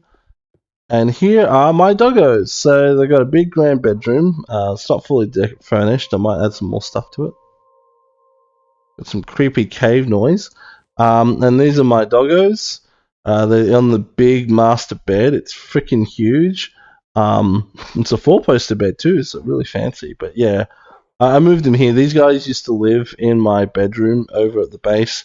These are technically not even my dogs. I tamed them under another account because at that time I was still playing on 2B2T, so I was swapping accounts on the vanilla Minecraft launcher, and I must have logged in on someone else's account. I eventually figured out which account it was, and I moved them over here. But yeah, it was a tedious process, but I got it over here. So yeah, they're technically not owned by me, my 1001. They're owned by a different name. And if we continue up here, this is my workspace. I'm thinking about relocating this downstairs because it is so annoying coming up here constantly. But yeah, I got chests full of stuff up here. And this is where I keep all my stuff to build the castle. Got some furnaces, stuff like that. Bed. Come out here onto the roof. Nothing really here, just more viewing. And then, yeah, then you can climb up here to the flag, the large flag on the actual round tower. And we got an overview of the castle. The plan is eventually to expand the castle over this way. We're going to have like a really cool palace area over here with a quadrangle. And then on that hill over there, yeah, I'm going to have a chapel. And then that will be the castle. But once again, this is an ongoing project. It's something I can just come back to when I feel like it. And yeah, that's the castle. We're back in the base, and now we're going to head down to the transit hub. So, got this staircase in the middle. That's a little decorative terrarium thing. I don't know. I just put that there. It's better than a flat wall. And this is the transit hub. So this is a large train station and also Eats Road junction. We have a Eats Road, Ethos Advanced Transport System. I built one, and I actually figured it all out. Like, I figured out how each of the stations worked on my own, and I was very proud of it. I have thought about decorating this tunnel, because this tunnel's short. It comes to a junction, and there's a longer one, the water perimeter, which we'll take later, but have thought about decorating that one. Right, first destination we're going to. We've got 10 stations. We've got signs on each. These 3... and that one haven't been used yet, so I have 4 slots available. Each one has a block and a sign. Let's go to the strip mines. So the strip mines are where I get all my diamonds, pretty much. I have got some diamonds from caving, but it's primarily my diamond source. It's a short tunnel. That's naturally generated grass, by the way. I preserved it. And all these tunnels I blasted with TNT, so that's why they're perfectly 3x3. And yeah, all the tunnels look like this, in other words. So this strip mine, I've actually got to update this sign. We'll see in a moment. This strip mine was also one of the first things I built. So here we are. Sorry, my throat. Yeah, that is really out of date. So originally, it was a minecart came from the surface. I've got that tunnel still there. It's a good daylight indicator, but then I added the tunnel to the transit hub when I built that.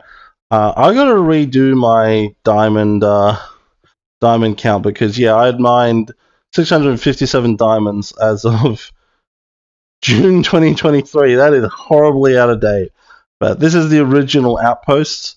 I'm pretty sure I cleaned a lot of these chests out. There's still quite a bit of cobblestone. This is what I mean. I have so much cobblestone in this world. So... these furnaces even still have some, but this is the mine shaft. So what I've done is that I dig 200 blocks down each tunnel, and then with a sign I mark how many diamonds I got. So I got 16 from this tunnel, none from this tunnel, 5, so forth. Let's ride the minecart. And this one here with all the torches, by the way, is the most I got from a single tunnel ever. 22 out of 200 blocks. That's pretty good. A lot of zeros around here, but yeah. And this was the original tunnel that I was mining out, and I eventually exhausted all the tunnels. It's not the most efficient strip mine. I know there's better strip mining methods and whatever, but it doesn't really matter. It really doesn't matter. Because I still get quite a bit. And then we come to the new spots. So this room, this is my new outpost, which was built on the 18th of September 2020. So when I say new, it's already 5 years old. And this is the new tunnel that I've been excavating. this is the record of the new tunnel, 15 diamonds. Once I reach a certain length, I'm thinking about changing up how the strip mine works, or I'm thinking about just starting a brand new strip mine altogether somewhere else, because this is actually now starting to intersect some of my rail infrastructure. Like, for example, you see a redstone torch here. There's actually a minecart tunnel above it, and also eventually at some point it'll come to the caves house, which is an outpost where I built a while ago. So yeah, that's the strip mine. The next location we'll be visiting is the underwater 360 TNT cannon. What I didn't mention is, by the way, yeah, every single track is outfitted with a musical note block tune. The reason why I do that is because quite often I'll tab out or I'll like look at my phone or something like that when I'm riding the minecarts, particularly one of the longer tracks. And yeah, the musical tune lets me know I got there because there's no minecart noises in beta. So normally you'd be able to just like hear the minecart will stop making a noise indicating you've stopped, but not in beta. So anyways, this is a weird project. I sort of built this on a whim one day, and yeah, so a long time ago, Etho, Etho is a very good inspiration for the series. Built like an underwater cannon and a 360 cannon, and the idea was to blow up boats and stuff like that. Obviously, this is a single player world, so I don't have anyone else I can blow up. That's the Eats Road, by the way. We'll talk about that later. So I just built this sort of as more of a way. More of a use of my redstone and just something to do. So this is it. This is the cannon. So this redstone is all set up in a way that I have an inner ring, which is the boosters, and then the outer ring, which is projectiles, and it's all set up to all be like timed correctly, I'm pretty sure. So yeah, I think so. I forgot how a lot of this works. I do know we have to go here. This is where we launch it. That's the cannon itself. By the way, that's Lighthouse Island over there. To give you an idea where we are, that's Treehouse Island. That's the lighthouse. The sand pit. Oh, did not mean to do that. The sand pit is over that way. We could see it earlier. I want to press C, not F. Yeah, that's the sand pit. The sand quarry, original one. But let's place it. So you place 8 TNT in the middle, a ring of TNT on the outside. Swim up, get some breath before we have to go down. Sun setting. We come in here and we press the button.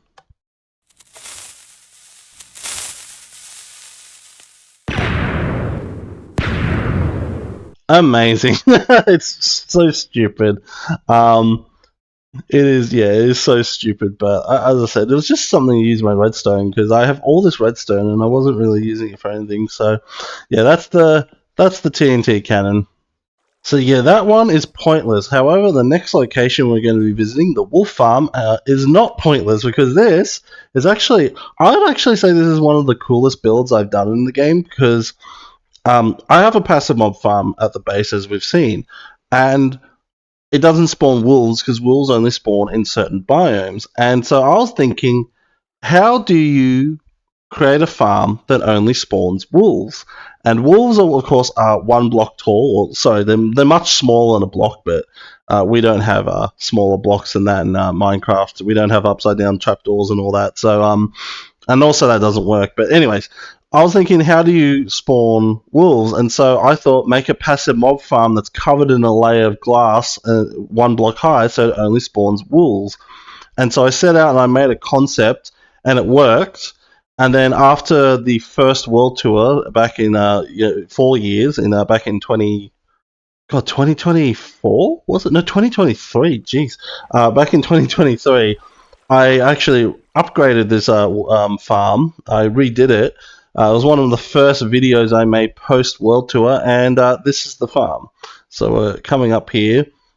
And also, I finished the building underneath it. It was like it was rough as it was rough as. But yeah, coming up the minecart spiral, this is great. I hope you don't get motion sickness. Oh, we already have a minecart here. Okay. Get rid of that. What does this sign say? Anti-water, anti-water spillage sign. I forgot I put that there. So this is the wolf farm. So I picked this spot because it's a biome that spawns wolves, and also there's a lot of water around. Treehouse Island is just over there. The treehouse came afterwards. The wolf farm came first.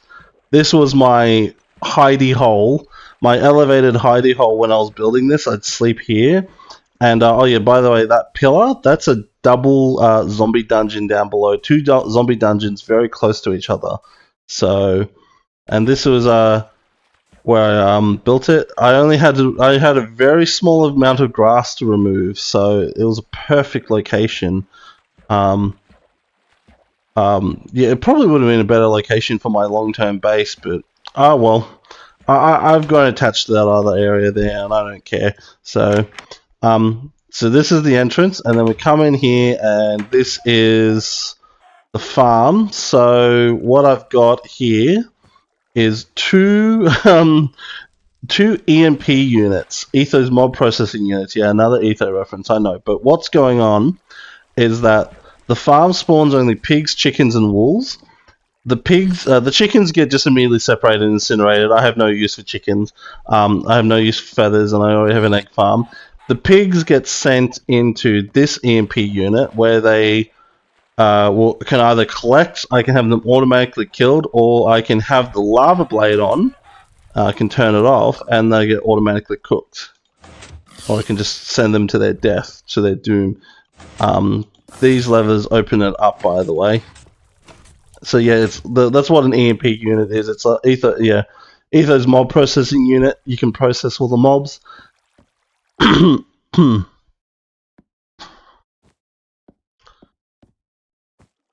then I have one for wolves over here. I can either send them directly to their death. I can have a water break, and then I can open it up and I can tame them. I have bones here. I have a whole bunch of stuff. Damn. Yeah, that's basically it. This little room is just like secure because there's no room here. But yeah, let's go check out the farm properly. So, actually, that's right. I do have an access point. I'm actually smart for this one. So this cobblestone platform here, this was the original farm. The reason why I redid it was because it was not high enough. I actually had to move away for it to work. This height is perfect though. There we go, there's a chicken. And it actually works up at this level. I thought about getting rid of this, but I thought keeping it, it's a nice little reminder of the original farm. I stripped out all the dirt and the glass, and this is the finalized product. So, can I get up here? Do I have ladders? I always have ladders. Always have ladders on you guys. They're so useful. Yeah, you can tell this is a snow biome, but yeah, this is the pattern. It's basically the mob farm, the underground mob farm, but like elevated and made out of grass, and there's torches everywhere to keep it light and bright. But yeah, it's the same system. It pushes mobs to the middle, except this. Okay, so I don't know what went wrong, but I don't think the water streams line up correctly, and chickens get stuck. Bro, come on, like, it is actually amazing, like, they get stuck somehow, which unfortunately lowers rates of the mob farm, but, oh well. Wolves are somewhat rare, and I think that's because, I didn't have Beta Unleashed. I'm using the Beta Unleashed instance, and it adds, like, this extra F3 info showing biome. I only think parts of this are the correct biome. Let me check. Let's just get rid of that. Yeah, I think it's only because, yeah, this is the forest over here. So I think it only spawns in the correct, in forest. I don't think they spawn in shrubland, so, hindsight's a bitch, but oh well. This was really more of a proof of concept than anything. This wasn't attempting to be the best, the best farm ever. We can just jump right off. But yeah, it's cool. It's cool because I don't think anyone has ever done anything like this. Anyone has ever like attempted to make a wolf only farm in beta. So it was a very cool, it was a very fun little experiment. I learned a lot from it, and yeah, it's great. Also, if I ever want to make it on Twitch, I can just wait for some dogs, and then I can just kill them, and I'll get the Twitch partnership. Or I could shock them, and then I could get personal protection from Twitch management. Okay, back at the hub, I think we'll go check out the water perimeter next. So this is the eats road I showed earlier. This is the original tunnel. This actually had no goal in mind. I just wanted to build an eats road. It wasn't until several years later that I actually decided this will lead somewhere, and that's the water perimeter. So this is the short section. This was me basically just building an eats road, figuring it out, figuring out the redstone and stuff like that. Here we go. Comes to the station, and boat goes down. It's a junction here. This actually intersects with the mine shaft. This is that tunnel you can see down there. This is that tunnel, the original tunnel. So I decided to stop here, and that goes to the head to the water perimeter. I'm also thinking about this is my little workstation. There's a cave here. I'm thinking about just adding another road here, and continuing one towards the snow perimeter and the castle, because I'm pretty sure the castle is like underneath this. If you were to go straight, you would go underneath the castle at some point. So that could be a future project. So yeah, and then we got Chocolate Bay, Railway Transit Hub, Nether Hub access. I don't have a Nether portal out here. I have a Nether hub, but I don't like traveling via the Nether. I prefer using overworld travel just because I find the Nether hub's a little bit cheaty. But anyways, I mentioned the Eats Road redstone earlier, but this is what's going on here. So this is the departure station. You can see the minecart up there. My boat. And what's going on is that when you get in the boat, pressure plate activates, and it activates this quick pulsar. This is a basic quick pulsar design. And so it opens the wooden door quick enough that a boat will be let through, but the next boat won't be, so you're fine.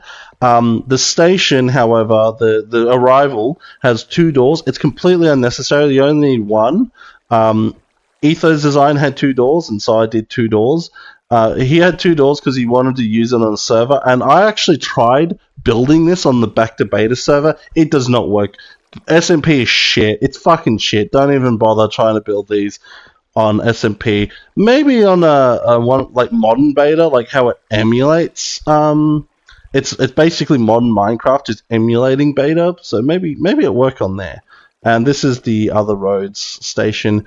Sometimes these quick pulses don't work, and you have to use the falling edge detector, like I did on the boat launcher I showed earlier. So yeah. Just if it doesn't work, just do that. But if you're in like beta 1.6 or earlier that doesn't have pistons, you kind of shit out of luck on that one. All right, let's go to the water perimeter. And we're going to be here for a while because this one is 2,200 blocks long. So yeah, I'll meet you there.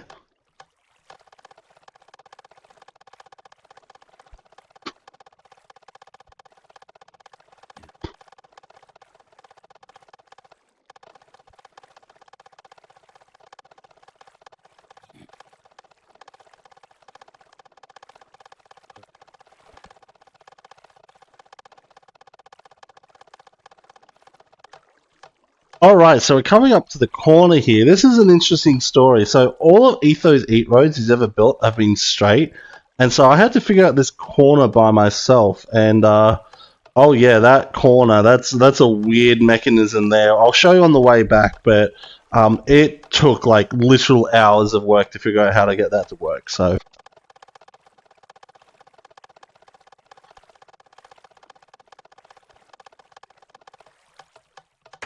alright, here we are at the water perimeter. So Let's do a quick sleep, just so you can see everything. So this is a weird spot in my world. I tried to make a boat elevator. I basically rebuilt the boat elevator from the spider farm, yet for some weird reason this doesn't work. Or doesn't work as well. Let's try it today. Might be temperamental. Okay, there we go. Alright, let's... Okay, it goes up. I think it's when you go down again, it just doesn't really work. It pops up here. Here we go. Oh, I forgot there was a boat up here. And then let's drop down.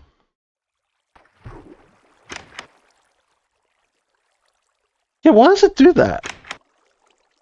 But even then, when I press the button... I don't know. I don't know what's going on.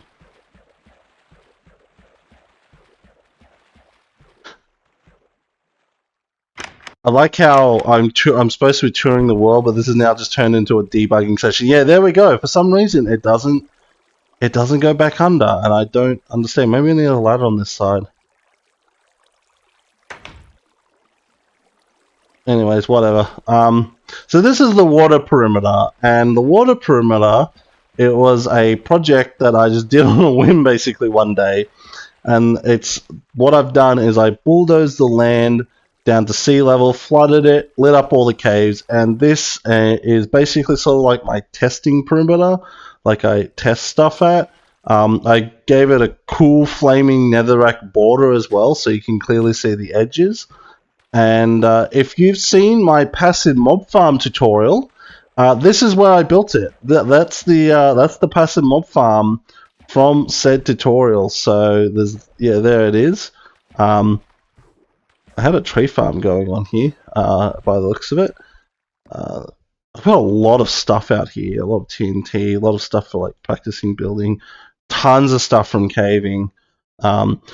My strategic grass reserves, so there's no grass in here except for the passive mob farm, which is working, by the way. So yeah, there's nothing. This grass is here just in case I ever demolish this and I need grass or something. It's got glass on top so passive mobs don't spawn.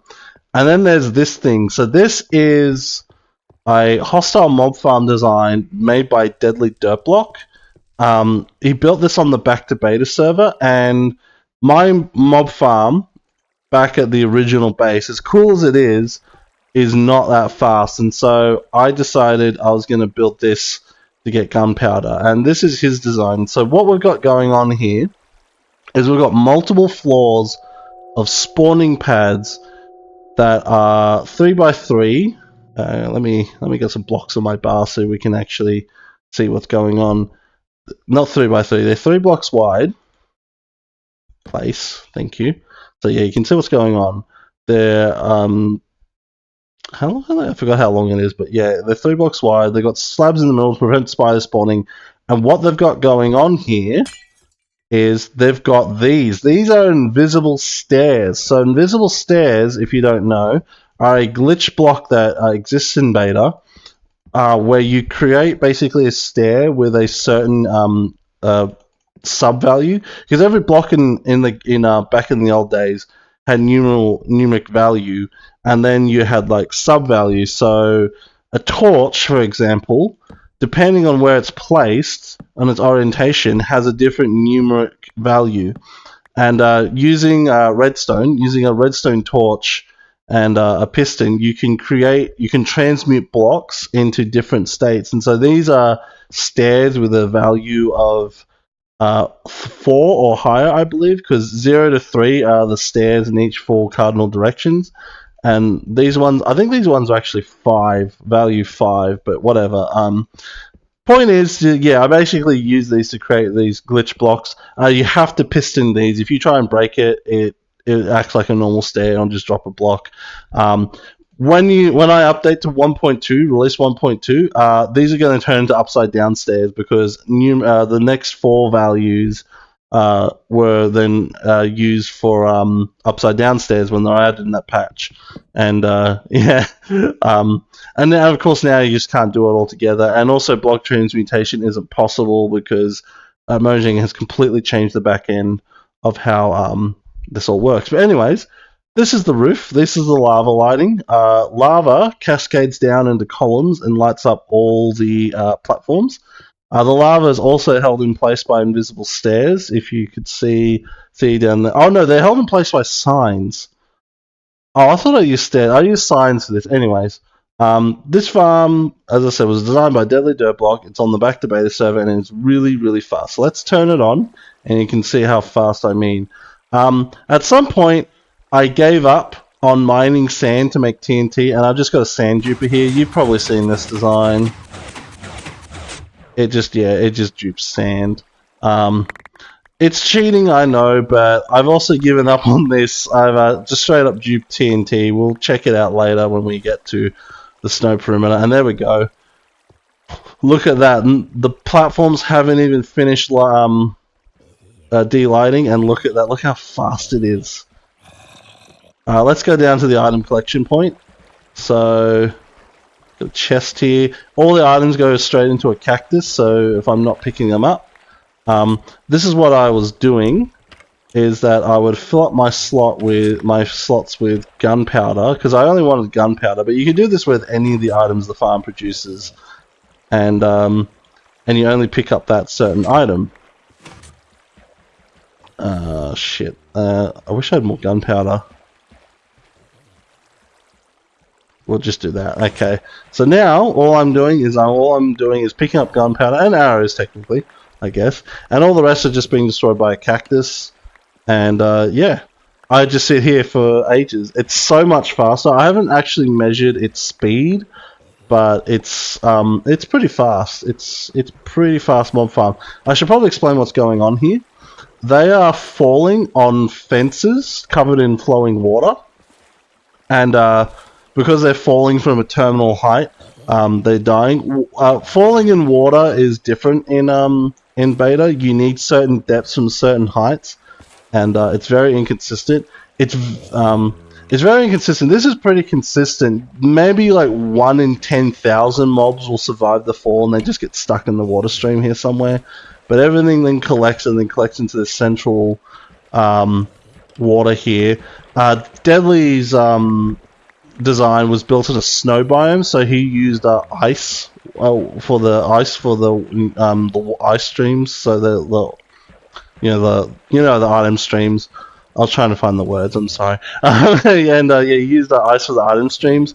I went for old fashioned, just one because I don't have any ice here. This is not a snow biome, and the nearest snow biome is about 1,500 blocks that way. I was like, I'm not pistoning over ice. We don't have silk touch. There's no enchantment, so I just wasn't gonna deal with it. I've got a stopper here, so that way I can like stop and do stuff. And it's also my crafting table, so I can craft TNT. I do have sand.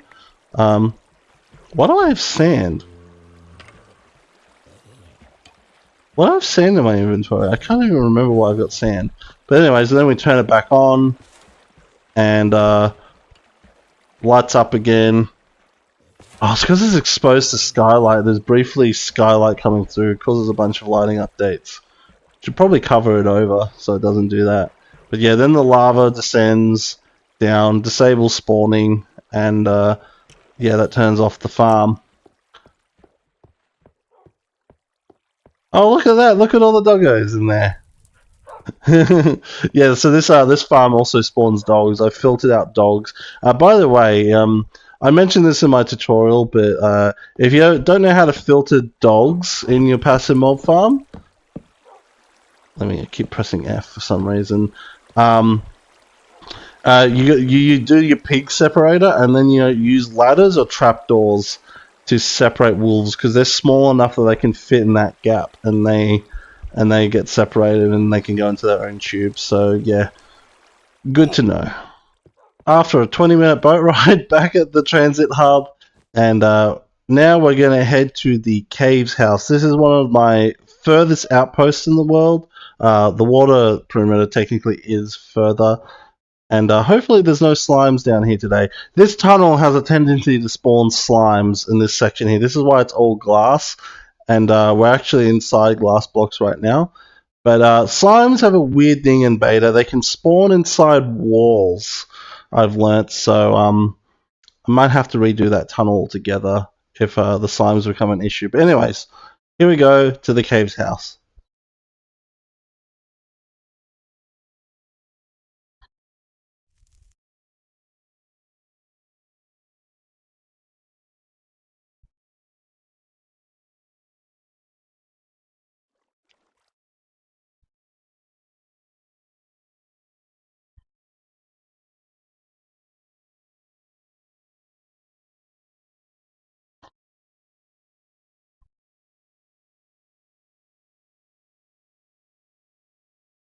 And here we are at the cave's house, and it's daylight. Excellent. Didn't need to sleep. So, the cave's house was completed on the 3rd of November 2023, so this is over 2 years old now. And this is a outpost that I built to go dungeon hunting. So, this building is the weirdest thing I've built. Oh, by the way, there's a thing in Beta Unleashed, when you go over 2,000 blocks, it just like unrenders all the chunks. I don't know why, it just does that. But anyways, this is the cave's house. Yeah, we're about 2,000 blocks out, and it's very weird. It's got a brick roof. It's got these weird birch pillars on the outside. Some sections are sand. Sand walls. Wait, is it on the outside? Wait, oh. Didn't realize the sand was visible on the outside. I thought I'd like double laid that. Anyways, that's irrelevant. But yeah, this is the cave's house. So, clay chandelier for flexing. But yeah, I use this to go and find new caves and explore, because the problem was the further I was going out to do caving, the further I had to go back, and also I didn't have anywhere to get stock up or sort out my stuff or potentially respawn in a bed. So this is everything I've mined at the cave's house. Some stuff I've taken back, only 26 diamonds, but quite a bit of iron. So this is like a backup stash if I ever run out in the main base. Got lots of dyes and stuff here. Yeah, lots of blocks. I built this first, and then I built the second part of the house. It's got paintings in here, got lots of paintings. Got a rug, I don't even know what this is supposed to be. Fireplace, which is actually a furnace array, which I smelt my stuff in. The chandelier, yeah, I quite liked it. It was mostly decorative, this build, and it was pushing my limits of building, and I enjoyed it quite a bit. Because everything up until that point, I pretty much built in this world had been functional, not for looks. This was mostly for looks. Got a little boat dock here, but the animals that spawn out in here keep destroying it, so there's not much point. Got the tall tree here. It's birch trees upon birch trees. When was that completed? The 9th of November. And right up the top, at the very, very tippy top, on top of that last tree, there's a birch sapling, meaning that as soon as I update to 1.2 and the world height gets doubled, that tree will grow, probably. So there's that. I got all these hedges, lots of flowers. I built a flower farm out here for it. Got a tree farm for spruce and birch. So, yeah, because I only farm really oak. Back at the base, it's really hard to farm the other tree types in that farm, so I made it for this. And then I've got my heckin' spoopy liminal AF forest. I was inspired by Monster's heckin' spoopy forest, but I decided to make it look nice with flowers and trees and stuff like that. This is where I recorded that April Fool's video in here, that I experienced the liminal entity analog horror in here. And yeah, and speaking of which, here's the button. It's still here. The extremely heckin' liminal button. Fucking terrifying, isn't it? Yeah. But this forest, I actually finished the forest. I don't think it was finished last time, but yeah, I blended it into the snow biome here. somewhere over this way, one of these pillars is a double dungeon that's stacked on top of each other. There's 2 dungeons stacked on top of each other.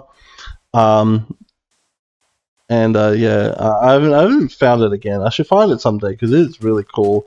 Over here, this road, by the way, I actually built a road all the way out here. I didn't walk it because I just want to get this over and done with. But this road actually connects back to the village. It just stops on the outskirts of the village. Once I finish the village, it'll be fully connected up to the road network. But yeah, you can walk out here. You can walk out here, and there's some really cool bridges. There's a really long bridge over there. I've got videos on this if you want to go see it. I just want to keep this concise because we got a lot to see. This was an experiment. This building. So I was experimenting with a different sort of dark room. It was going to be on a clock, and I was going to see like if having the lights flickered, it would make it faster or different somehow. It doesn't work. Don't even bother trying to build this, but yeah, because I was trying to get lots of flowers for that for the house. I also built this over here, the greenhouse. The greenhouse is something. Your beta 1.6 added tall grass and the ability to bone meal grass blocks to get tall grass and flowers. And Etho built this. This is a very actual, legitimate, nostalgic build. He built this to get the stuff. So what you do, I don't have any bone meal, damn. But you bone meal the grass in here, and then you place the water up here, and it's all set up that the water streams are perfect, that they flush all the items to you in the middle here, and then you can get rid of the water. Because there's no way to control water like that with pistons or whatever. And yeah, it's great. Dark rooms are better, but at some point dark rooms get patched, and I actually built this on several servers I played on, and I was like, yeah, it just works fine. It just works. There is better, of course, flower farms even in modern, but I don't know. It's just such a weird looking building, but I really like its profile, so I built it. Yeah, got hidden lighting, or hidden air quotes. You can clearly see the glass, but it gets hidden by the tall grass when you're looking a bit. I don't know. The other features out here is on this side of the house. We've got more paths. We've got a little arch. That's where the road goes through there. And then we've got this little gazebo, this plant gazebo. I've got sugarcane stuff over here. I kind of imagine this like being sort of a wetlands area because it's right on the coast. Got a table and chairs so we can sit here and look out over the water. And the other thing is that door, the door on the cliff. This is Mushroom Farm 2.0. So this is Mushroom Farm version 2, built from the 19th to the 20th of November, 2023, 3 days before the Doctor Who anniversary. Nice.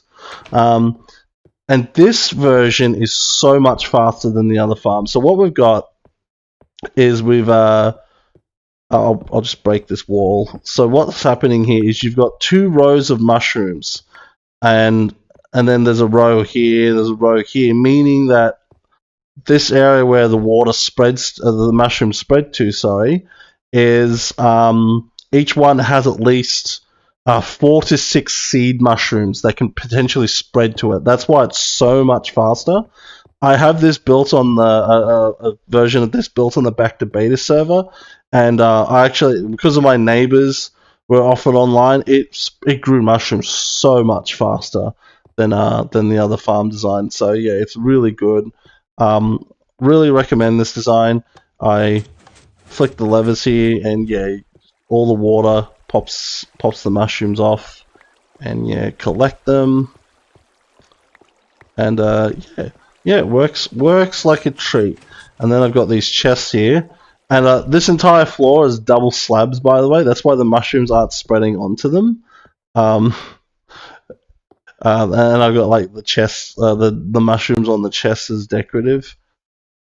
Almost balanced, as everything should be. And then on the floor, I've got the mushroom drag race. So what this is, I was like, I should decorate the floor with something. So I planted a brown mushroom at this end, a red mushroom at this end, and I wanted to see who would spread the fastest. And right now, the red mushroom is currently at 4. The brown mushroom is at a pathetic 1. So Red mushrooms, once again, best mushrooms. So sad. You hate to see it, folks. I got some spare bowls in that dispenser there too, by the way.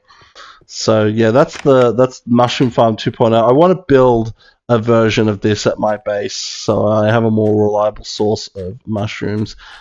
There is another build out here that I've been working on. I teased it on my channel in the community post recently, but I'm not going to show it off because I want to show it off in its finished state. So that's it for this area.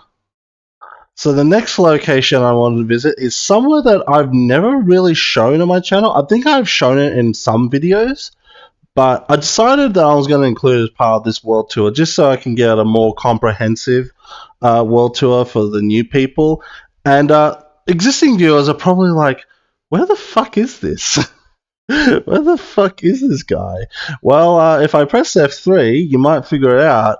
Yeah, I'm at 30,000. So this is the 30k tower, and you can actually see it in the background. I teleported out here because I do have single player commands installed, and this is a backup. So this is 30k. I was here on the 1st of December 2020, meaning it has been 5 years since I came out here. That's insane. This was one of my walkabouts. I went on an adventure. And so 30k is exactly there, but the exact building I built is over there. So let's head on over. Yeah, I just went on an adventure for I think it was 2 days, 2 IRL days. There was a stopover camp I had somewhere. It's not really particularly that fancy. Maybe one day I'll go visit that because I actually forgot where it is. I could probably check with like a mapping tool, the chunk trail out here. So I might do that sometime. But yeah, so I wanted to come out here, and then I had the idea of like a tower. The tower didn't exactly turn out as I expected, but I'm still happy with the finalized product. So here it is. We're in a rainforest biome too, so it's really nice and green and beautiful out here. There's the tower, and this is where I lived for like a week IRL, I'm pretty sure. Was it nearly 2 weeks? I can't remember. One of the features you're going to notice about this area, there's a lot of cacti. And I thought it would be really funny to put as many cacti as I could on every sand block in the area. And so we've just got this forest of cacti, even in the water, just everywhere. And I did some caving as well. I found a whole bunch of dungeons. I even marked those out. And there's the tower. But the first thing I actually built was I collected clay along the way, and I built my little starter shack here. So this is my 1001's temporary construction shack built on the 1st of December 2020. This is where I lived. Oh, that's right. I put these here so I wouldn't respawn at the bed. I killed myself to go back to spawn. What have I got out here? Oh, damn. I've got some diamond tools. Tons of stuff. What's in the map? Oh my goodness! I should take this. I should come fetch this. This is probably like yeah, this is map 0. This is the first ever map I ever made. Oh, look at that. So that's my base. This map is ancient. Okay, actually, you know what? I don't think I want to take this back. I'm gonna leave this here. Holy shit, you can see how, by the looks of it, I think my base was only partially built. Oh wow, that's cool. That's a little piece of history right there.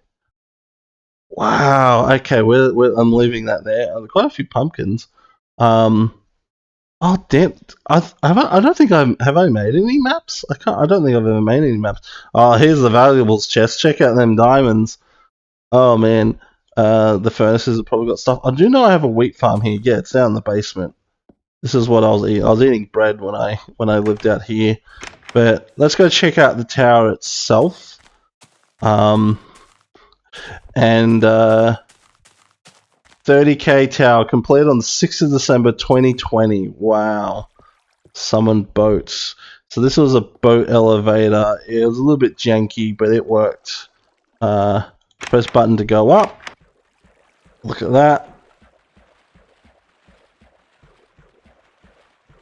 feels a lot slower than the other elevator. Maybe I'm just imagining things. But anyways, we got a little house up here, and this is the tower. So I've just got this little house surrounded by trees and flowers and stuff. It's a really lush green area. There's the 30k monument. Yeah. I had this idea of building like a proper structure up here, but I think we're up too high. It was kind of inspired by a tower that used to exist on 2B2T. There was a guy who like built like all these really cool like organic builds. Oh, there's pumpkins over there. And I kind of had an idea of putting something up here. Then I realized it was too high. And yeah, whatever. But well, I don't care. I like it. The important thing is I like it. So let's head back down. Press the button to go back down. This button down here, if the boat is up there for whatever reason, that summons the boat. So they'll open up the trapdoor and send it down. And you can tell I use a lot of brick from the clay I collected on the way. But yeah, that's the 30k tower. There's nothing really much else out here. Yeah. 30k. Alright, so I just teleported to a new location and I just crashed. I think the memory usage spiked too high, but I just had a look and we're good. So I think we're good. Well, as I said, this is a backup, but right. So I'm out at this location, and this one I have actually never shown on camera. I have not been here in forever. I just wanted to see it just because of the milestone of 6 years, and you're probably wondering where the fuck this is. Let me press F3. We are at 50,000 on the axis, and here it is. This is it. X equals 50,000, the 12th of August 2019.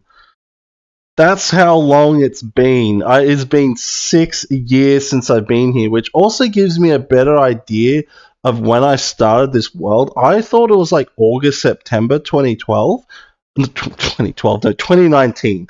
Ignore me. I'm old. The years all blend together. Okay, but I'm beginning to suspect it might have been June or July because I'm pretty sure I had been playing for a little bit, a few months already when I came out here. But yeah, look at that. This is the 50,000 gate. This is the furthest point in my Minecraft world I have ever been, and eventually I plan one day to go even beyond. I'm going to go further all the way to the far lands on this axis. So, yeah. One day we'll come back here legitimately. This is my inventory I left with. Yeah, look at that. Iron tools. Oh, look at all that clay. Damn. Maybe I'll have to come collect it one day. But yeah, I left this all behind. And I think I drowned myself and went back to spawn. But wow, it's actually been 6 years since I've been here. Damn, 6 and a bit years. So, yeah, there's also several other gateways on the axis here. It would be, the dream is like if I had like all the time in the world to build a path here, like a road along the axis, and you could just walk through it. Because I really enjoyed exploring on 2B2T. When I used to play on there, like the little landmarks at certain points that people would build, and you'd find like a wall of signs and stuff like that. I do miss that. It was really cool being a tourist on that, but oh well. That's 50k. Look at that, the sun setting through the gate. It's so cool. Okay, made it safely back to base. We're back at spawn, and the last thing we're going to go look at before we wrap up this tour video is probably the most iconic location in my world. It's definitely the thing that everyone likes watching in the original world tour video, which is at 187,000 views according to YouTube. So before we go there, we're going to go quickly into the nether. There's not a lot here. I have a ladder that goes down into the normal nether where I go looking for glowstone, but that's about it. This is the nether hub. It's just a square room decorated with bookshelves. I got directional tunnels, and the idea is, yeah, I've got signs marking each direction. We're going to be heading there in a moment, but it marks what's down that tunnel. And So that way is the base. That goes somewhere. Not gonna say. And this one goes to the snow perimeter. And some of these I actually started digging out because I needed netherrack for the castle. So I began decorating the tunnel. The idea of the tunnels, by the way, is eventually I'm going to fill this with ice when I can get ice. And it'll be like a sprint pass slash boat road. If I ever make it to the 1.9 combat update and enjoy boat roads. But also it's navigatable by a horse. And I definitely want to get to the horse update. Okay, I don't know why. My computer does that sometimes. It just randomly tabs out of the game. It's like once every maybe 2-3 hours it'll do it. Don't know what's going on. But anyways, we come down here and we come to this nether portal. Go through here. And we pop out here at this random snow biome. This portal has been here a long time. Eventually I might move it. I might put a proper portal location for this area when it's done. But, well, we're, you know, a long ways away from that. I promised myself that I'll finish this year. I have not. It is the 7th of December. Oh, sorry, I dropped my mouth. It's the 7th of December, 2012. 2012. Why do I keep saying 2012? I wish it was 2012 again. 2025. And I think it's because I've got the date and it says 12 for December. That's throwing me off. But yeah, it's the 7th of December. And I'm not getting this thing done this year, but I can definitely get it done next year because I made a lot of progress this year. But anyways, come down here. There's a minecart track. You probably saw the snow block in the transit hub. It comes out here. The tunnel dead ends.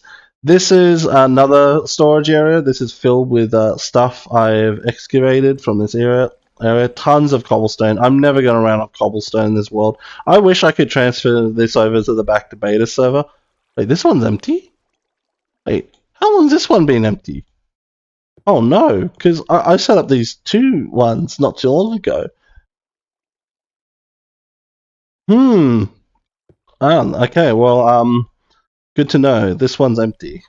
Yeah, I'll have to take a mental note of that. But yeah, this location is the famous one. If you go look at that original Foyer World Tour video back in 2023, and it's actually the most replayed section according to the thing of the video, and it's this thing over here.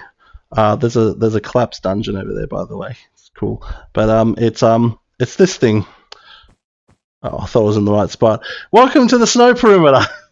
So people really like this area for some reason. This is an ongoing long-term project where I am excavating a 320 by 320 chunk-aligned perimeter.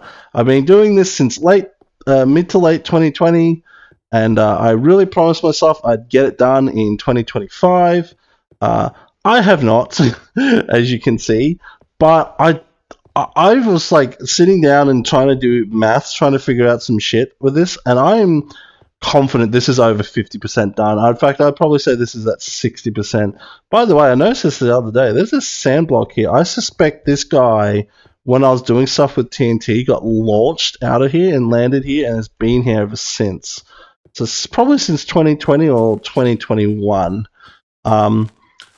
This is the midpoint, by the way. This marks the midpoint. It's 160 blocks each direction from here. That floating marker is my original center point marker. And yeah, the point of this perimeter was I was going to build a really cool mob farm. I'm still going to do that, but right now this has turned into more of a, like, just to do it because no one else has truly made a perimeter of this size in beta.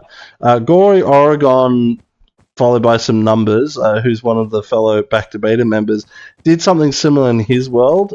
He excavated it for his build Farmageddon. I'd highly recommend checking out his videos. He doesn't have a lot, but they're really good. He makes some really cool stuff in that world. He plays in beta 1.6, so he doesn't even have pistons.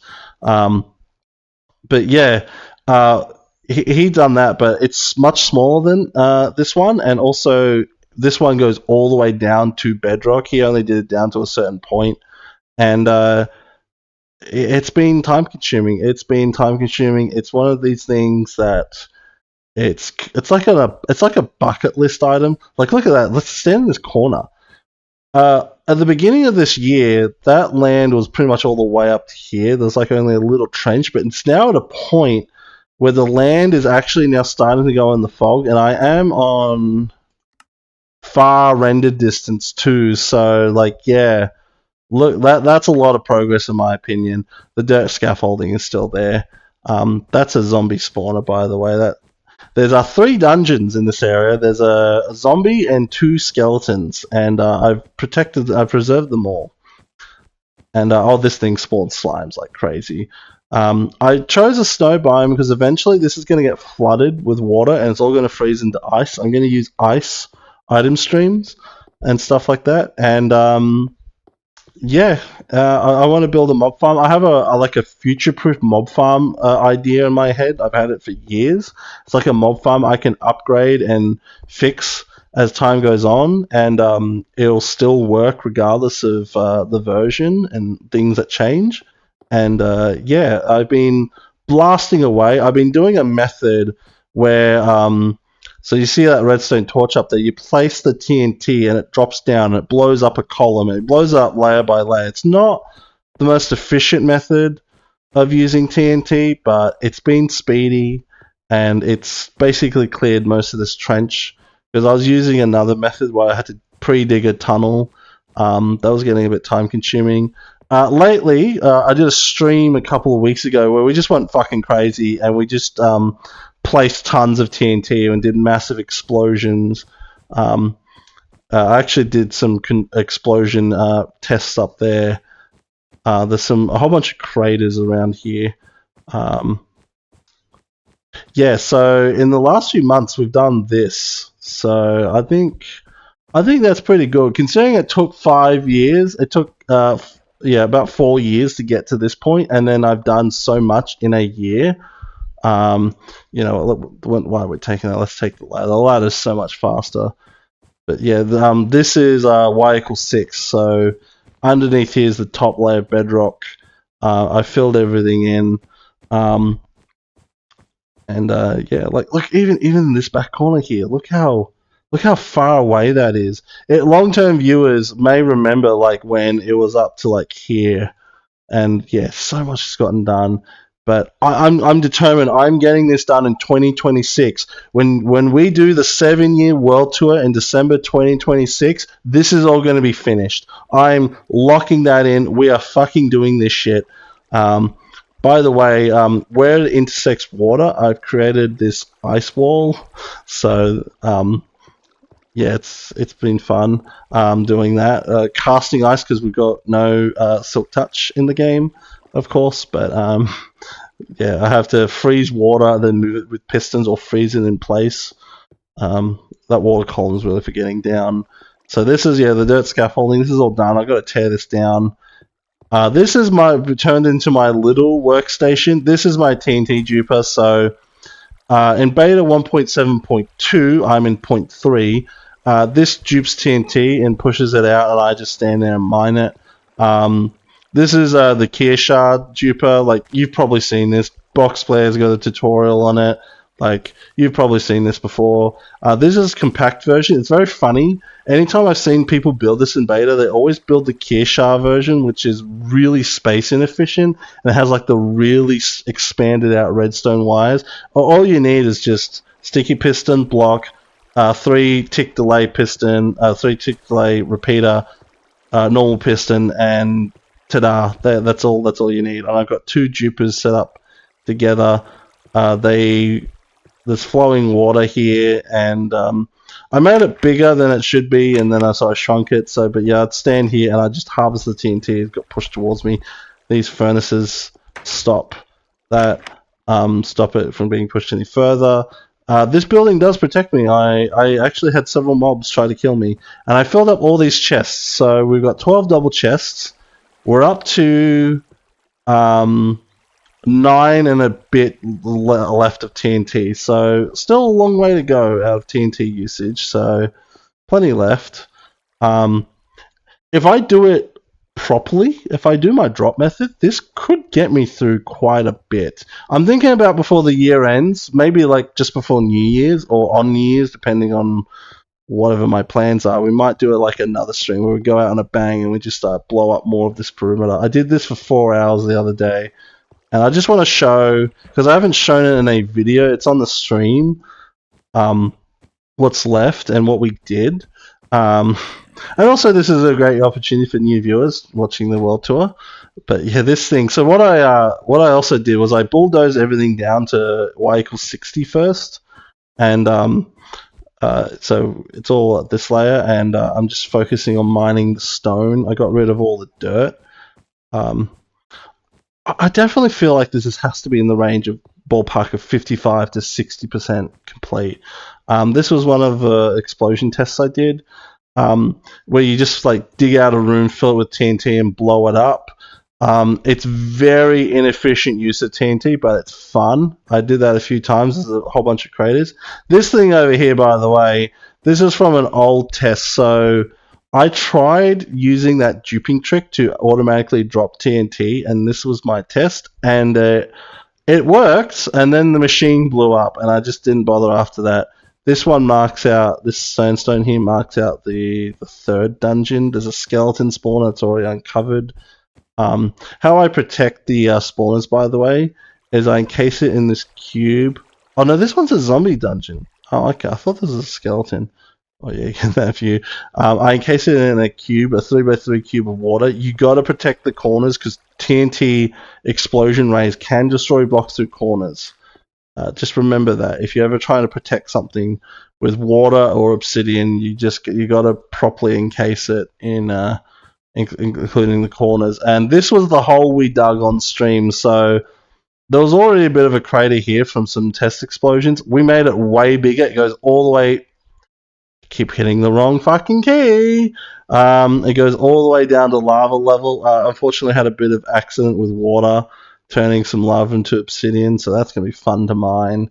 But yeah, it was a lot of fun. Had a lot of laughs, and it was quite a bit of fun blowing this all up. And I feel actually like I got something done because this is actually quite a large volume of blocks if you really think about it. So I don't know. Maybe we'll do the sensible method from now on because I've had my fun. I did some more. Like there's another room over here. There's another few around here. I did another one. This gravel is actually from that. I launched up a bunch of gravel. Also, I got to collect this snow at some point because I might want to build with snow, especially with Christmas approaching. Yeah, here's another room I did. So yeah, I definitely feel like this is nearly 60% complete, and yeah, this is another trench from another test I did a long time ago. So yeah, I'm happy with this. And by the way, this is the third dungeon over there. That one's definitely a skeleton. Also, there's glitched water over there. I'm 50-50 on whether I should keep it or I should just like get rid of it. I don't know, but yeah. That's the snow perimeter. And with that, that concludes the 6-year world tour. Thank you so much for watching. Thank you for all your support. It's been crazy these past 2 years. As I said, that original world tour video is approaching 190,000 views. I thought it would get like 3,000 absolute maximum, like over its lifetime over the years, and it's actually insane. I've surpassed 2,000 subscribers this year. I did a world tour of my very original Minecraft world earlier this year, so check it out if you want to see how I was when I used to play Minecraft back in actual 2011, not just pretending it's 2011 like I'm doing right now. And yeah, thank you so much for the support. And yeah, I'll catch you all next time. Take care. Bye bye. Oh, look at that sunset. Beautiful.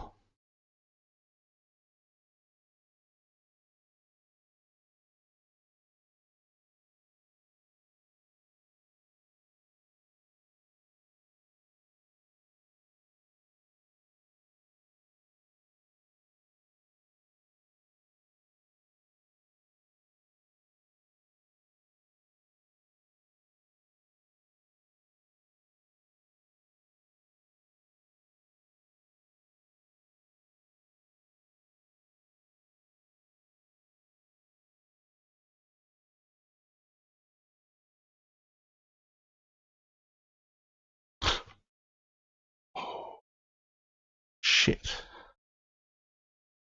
Perfect time for this to end.